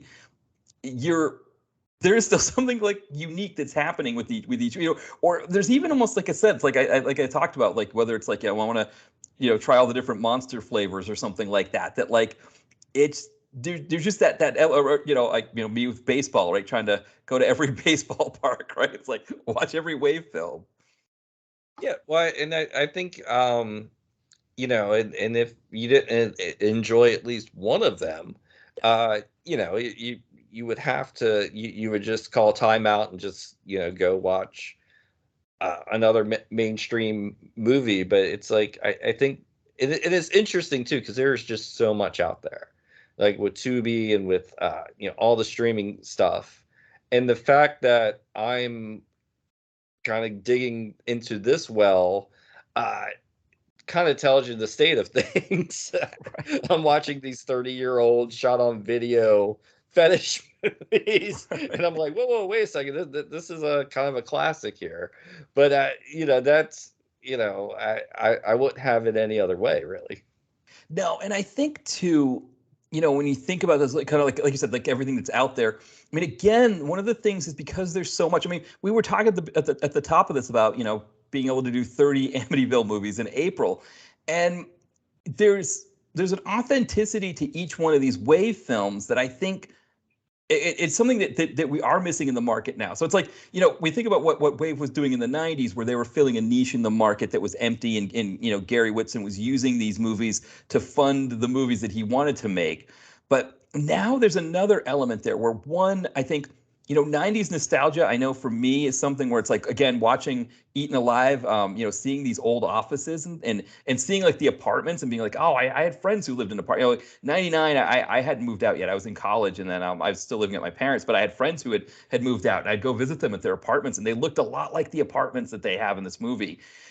So there's that nostalgia factor, but I think there's also that factor of like, you want to get away from that cynicism. Like we were talking about how Tubi on the one hand is really great as the new mom and pop video store because anybody can make a movie and get it on there. But by the same token, you've got these distributors that are trying to exploit it by just pumping out as much as they can. Again, like how many Bruce Willis movies can we put on there or something like that? And there's a little bit of something knowing, like if I watch Eaten Alive, A Tasteful Revenge, or I watch, Rana, the Amazon Woman, or, Psycho Sisters, I know I'm going to get something very unique that is not going to be like 90 minutes of, Bruce Willis at the very beginning, in the little bit in the middle, a little bit in the end, and then a bunch of actors I don't know just doing out other stuff on the film. I know I'm going to get something unique with that. And I think there's a little bit about that I think does help in this age where there's so much out there. Yeah, absolutely. And it's like I said, it's just one of those things. Like I think of it as like archaeology in the way too. Right, It's just like you're going back and you're finding these like little pieces of gold that like you missed the first time around. And I mean, who knows? I mean, maybe if I had saw Eaten Alive when it first came out and I was 20 years old, it might not have spoke to me the way it spoke to me now. So there is that too, like, because I think I was a bit of a snob back then. Like I would have been turned off. Oh, it's 30 minutes. Oh, it's shot on video. Right. It would have been like, but then, I think, now I'm like, like just, I think I saw it all. Then I saw that movie and then I'm like, well, obviously I haven't seen it all. So, I mean, that's praise doesn't come higher than that. Well, that's the thing, right? Is that when we were in our 20s, when we were younger, I think we had these sort of value judgments on what cinema should be, and granted, too, coming from the 90s, right? Like these wave movies are coming out at the same time that you have probably one of the greatest decades for independent film in history. I mean, or one of the greatest decades for film overall. I mean, I think 30s, 70s, 90s. The 90s are kind of right in there. And so it was easy to be a snob. I mean, my friends and I, we used to go, watch movies at the indie theater, And I mean, I remember my friends and I, we went and saw the movie Spanking the Monkey, and my wife and I were talking about it because there was a movie that did a bite on the scene in Spanking the Monkey where the son is putting the lotion on his mom's leg, and then they start to kind of hook up.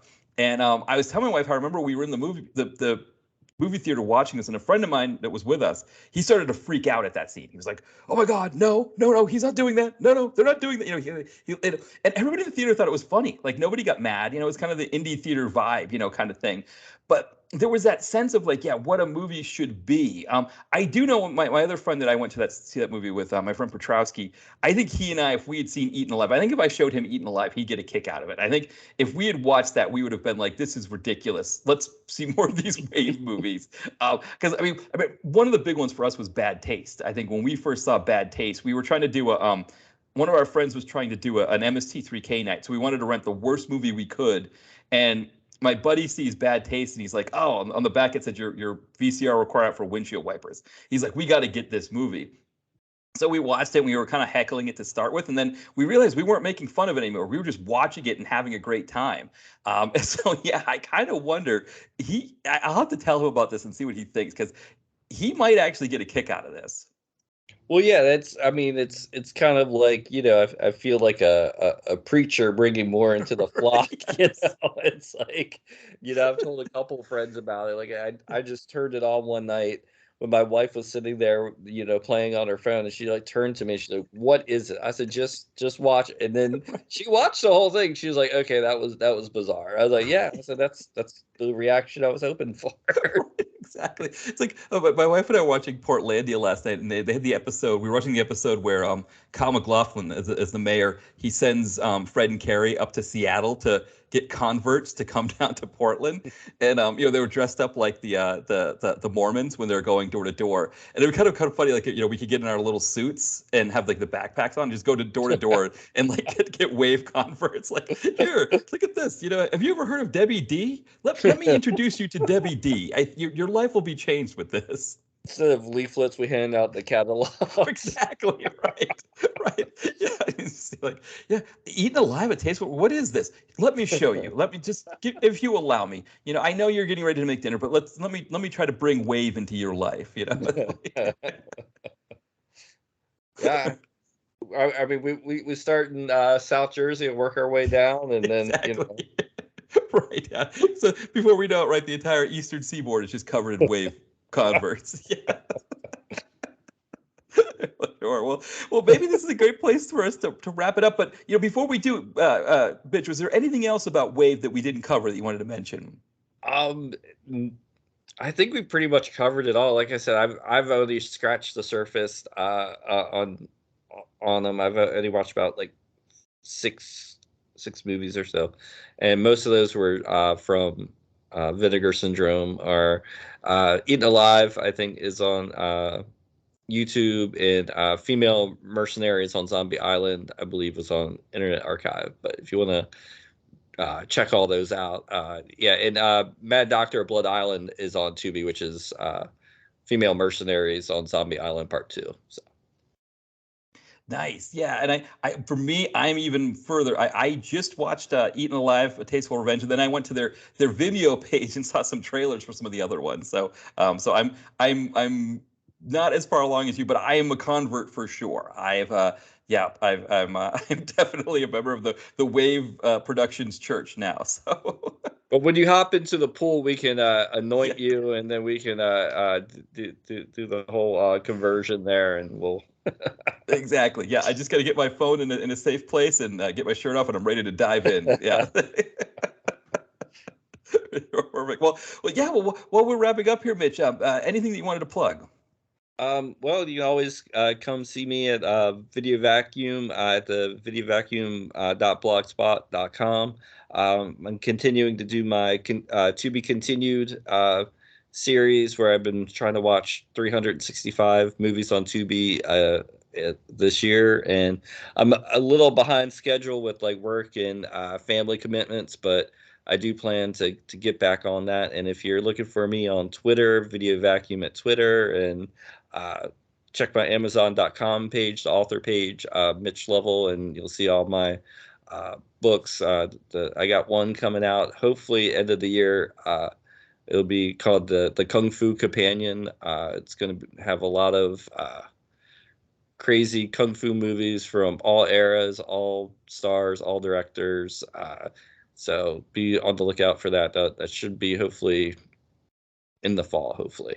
Nice. Yeah, I've definitely been looking forward for that one. And I think two, as we're getting into the fall, I think one, Bloody Book of Horror. I think if you're a horror fan or you have a horror fan in your life, I would buy them that book because, and I think the paperback. I mean, you can get it on Kindle. I think that's always a great, because we get the same royalty whether you get it on Kindle or you buy the paperback. But I think for the horror fan, having it in their collection, it looks really great as well. So I want to recommend that. And then we have a new Expendables movie coming out in the fall, and so your Unexpendable guide, that book is also a great one where you kind of do all your reviews on the different people that are in the Expendable movie, in the first Expendable movie. Yeah, and maybe at some point I'll be able to do an expanded version, but I've been still in the proofreading stage, final proofreading stage finally. So hopefully, once I get this book out, I have another idea for a massive book that I don't, I like. It would take years to compile, but my dream book would be to do a Skinemax book of all the Skinemax movies, and I've been slowly compiling reviews over the years, but whether that actually gets done, that might be my great white whale. I'll be like, 80 years old at my typewriter, finally doing the last Julie the Strain review before I keel over. But that will be my great white whale book eventually. Yeah, and I mean, for people out there, Skinemax movies in the 80s and 90s. I mean, when Cinemax develops that niche, because when they first started, they were doing classic movies like Robert Culp was hosting like Casablanca and stuff like that. But when they get into the legit Skinemax movie, it was one of those things where, like, if you had a free Cinemax weekend, I mean, midnight on a Saturday night, you couldn't get any better than a good Skinemax movie. And when digital cable came out, and you'd have like 3 or 4 Cinemax channels. I mean, it was fantastic. I mean, it's one of the issues with my issue with the whole HBO Max thing is that they have not really pushed that Cinemax catalog on there. And I think now with the guy from Discovery being the owner, or however that works with them, I think they're going to be more likely to have more TLC shows than Cinemax movies, unfortunately. And to rub it in, they call it Max, Yes. which makes no sense to me. Like, because when I was a kid, when it said Max, that meant Cinemax. Right. Or at least Cinemax and Max 2, Max 3, whatever it was. But there was always the shuffling of like they were almost ashamed of it. Like it would start the Cinemax, Skinemax would have it on Cinemax, and then when Cinemax 2 came around, and Cinemax 2 would get the Skinemax stuff, and then Cinemax like Beyond or whatever, not Showtime, but like like they would kind of keep those off the main channel. I don't know if they were embarrassed or, but like, and now it's like you're lucky to see anything resembling a Skinemax movie anywhere, really. Yeah, because that was what happened, right? When those extra cable channels came out, that was when The Sopranos and Oz and The Wire were big, and it was like all of these channels had to have their own shows. I remember even like the movie channel tried to have its own original programming, and Cinemax, that was the thing, they wanted to have their own original programming. So it was like, let's put these Skinemax films on like the other channels. I remember with On Demand, they'd have like maybe 1 or 2 of those like it would be like kind of like I don't know what they would call it. It wasn't like Spice or something like that, but they didn't call it Skinemax, unfortunately. But it was like the erotic section, and there'd be like 1 or 2 movies there. But yeah, it was it was one of those things where like they wanted to be respectable, and I think when we think about what HBO was, and like I think you had pointed out one time, somebody had posted a list of like the best HBO shows of all time, and it didn't have Real Sex on it, or Taxi Cab Confessional, those kind of things, where those were like the legit shows that made HBO what it was. Yes, The Wire and Oz and those were great too, but the fact that I could watch Real Sex on TV and have it show what it was showing, that was a groundbreaking thing at that time, and it's just almost like it's been lost to history. Well, yeah, I mean, and you have to think that most of those greatest of list or slideshows are written by somebody younger than us, Yeah. considerably younger than us, maybe 30, Yeah. maybe 25, who wasn't even alive when, like, not necessarily The News or First and 10, Dream On, like all those shows that like were like, oh, that looks naughty. Like, like it would come on and it would say, you saw the N for nudity and the SSN for strong, or SSC for strong sexual content. You're like, okay, well, I'm going to be at least watching this in my room with the sound turned down with the button on the channel changer, just in case mom walks in. Yes, exactly. Well, that was the thing too. Is like my family didn't have HBO when I was growing up, or Cinemax or anything else. But I remember like friends would have it, and that would be the kind of thing that you like. I remember the first time watching Real Sex. One of my friends at HBO, and I was just like, "What? They're naked. These women are naked." And he's like, "Yeah, this is HBO, man. This is." And it was like, "Wow, okay, all right, this is fantastic."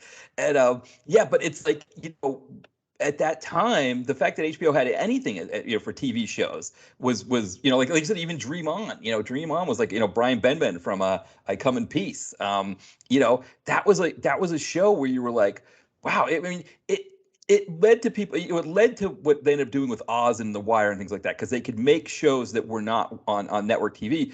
But yeah, it's like those younger people, like they can go out and get the DVDs of The Wire and watch that and be all up on The Wire, but they can't go out and get the DVDs of Real Sex, so they never knew that it happened. Right. And I mean, I don't think Dream On will ever have a legit release because of all the clips from all the TV shows and movies that were used as like his thought process or whatever. So like, that's going to be lost to time. I think Mill Creek might have put out First and 10, maybe like one of the first seasons or whatever, but then, you have OJ being in there, so like they're not going to really kind of push that one too much. But it's and I think that was the first place I ever saw Shannon Tweed. Yeah. So the cornerstone show for me, growing up. Right. Well, because I remember Dream On, they did an edited version of it on A&E, and that was something they ended up doing later with The Sopranos as well. They would do an edited version on A&E. But I remember oh no, maybe it wasn't A&E. Maybe it was Comedy Central that did edited versions of Dream On. I remember one of them had edited versions, and I was like, this is this isn't the show. Like you can't do it that way. It part of the reason why that show worked was it was on HBO and it could be what it was.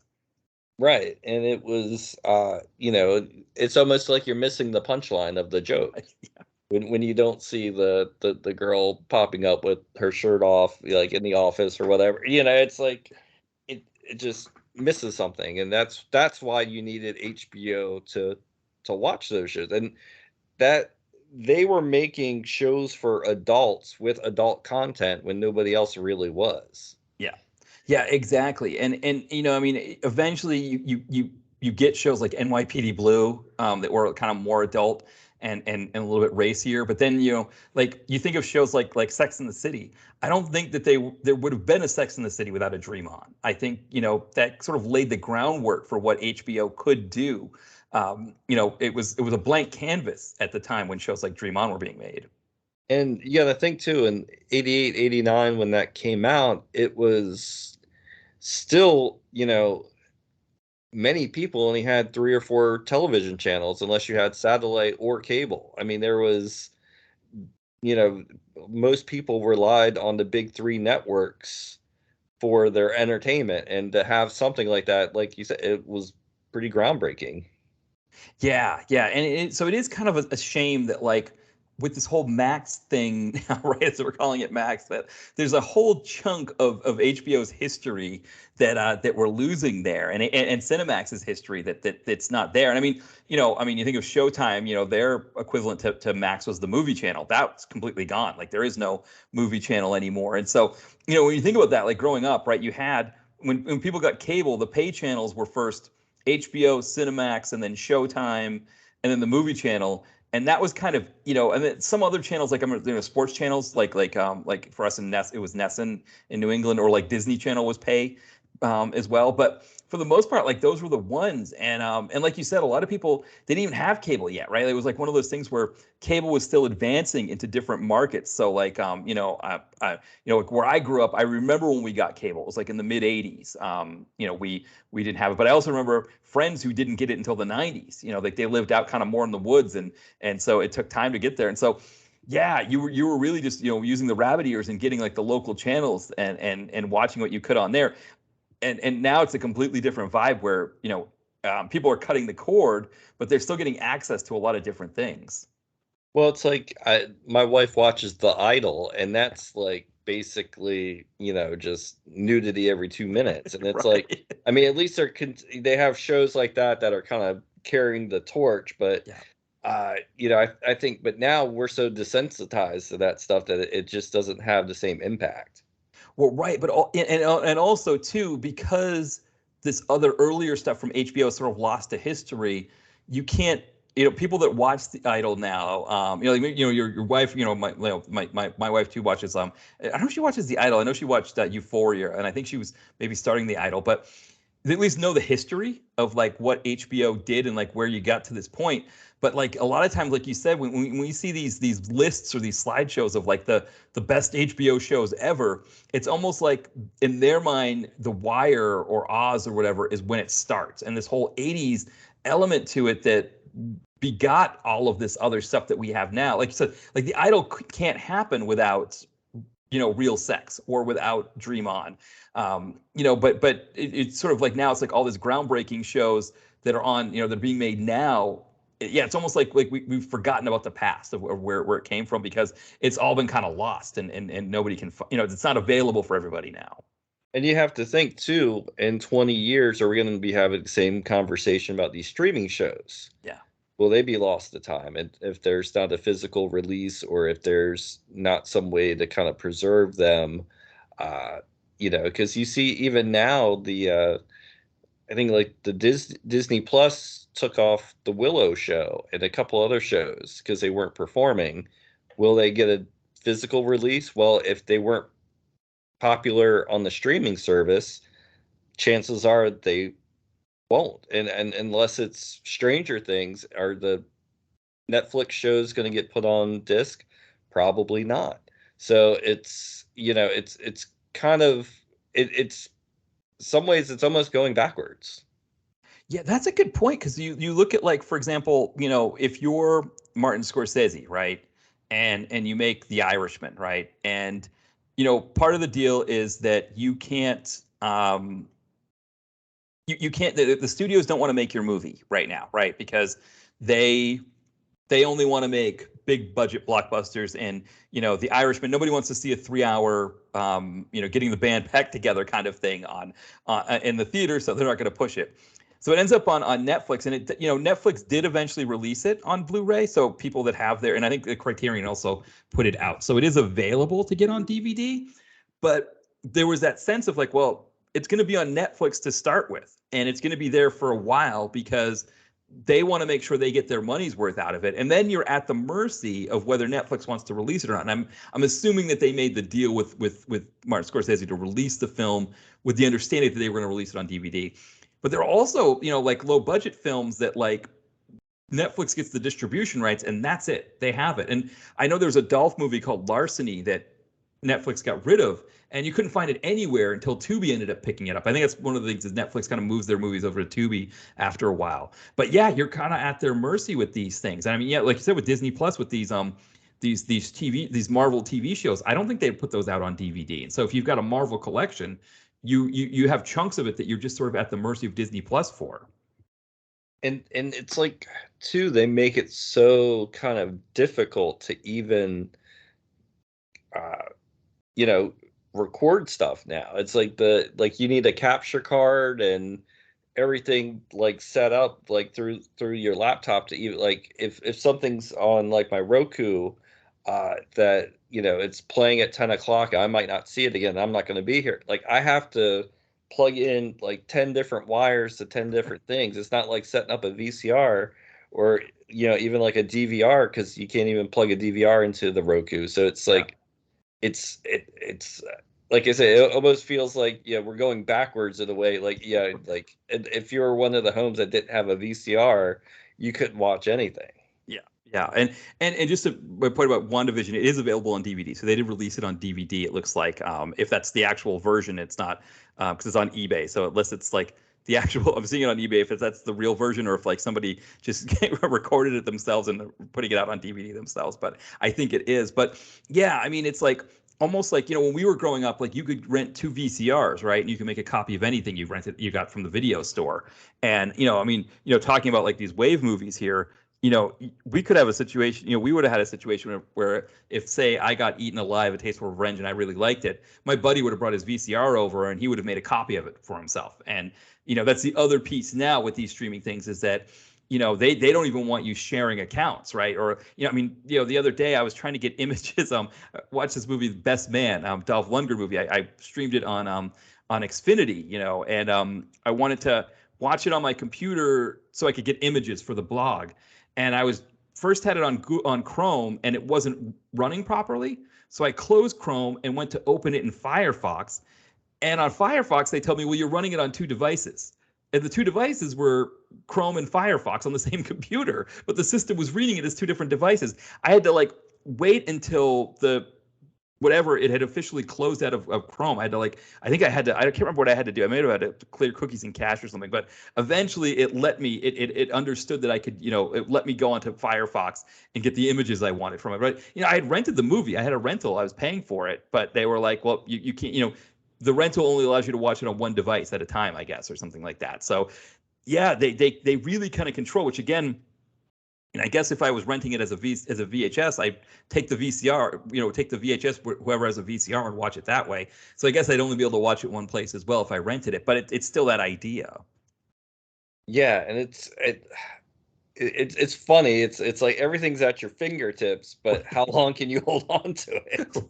Right. And it's like it's more centralized as much as we think it's been decentralized, right? Which is a really interesting thing that's happened.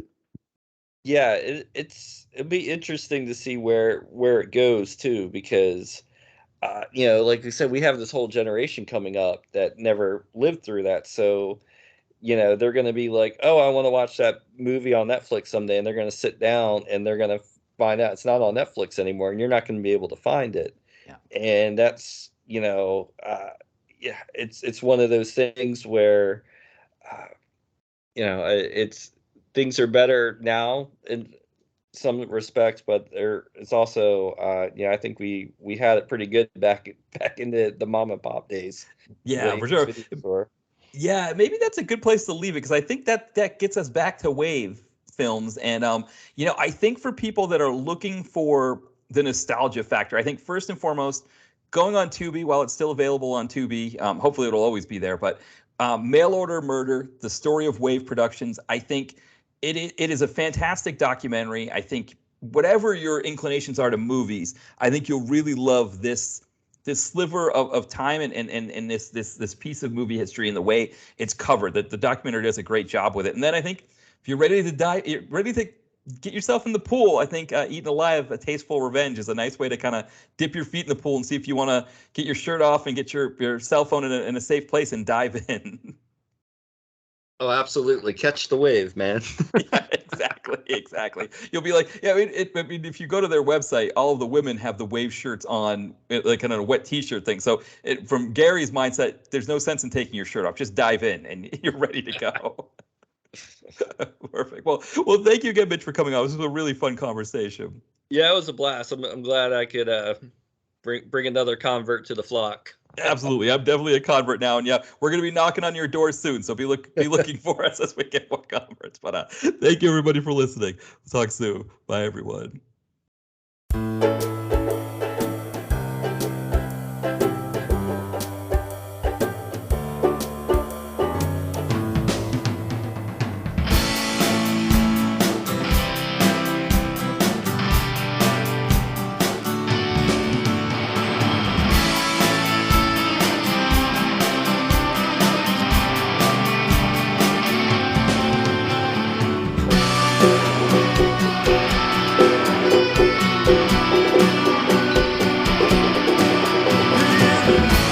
Direct to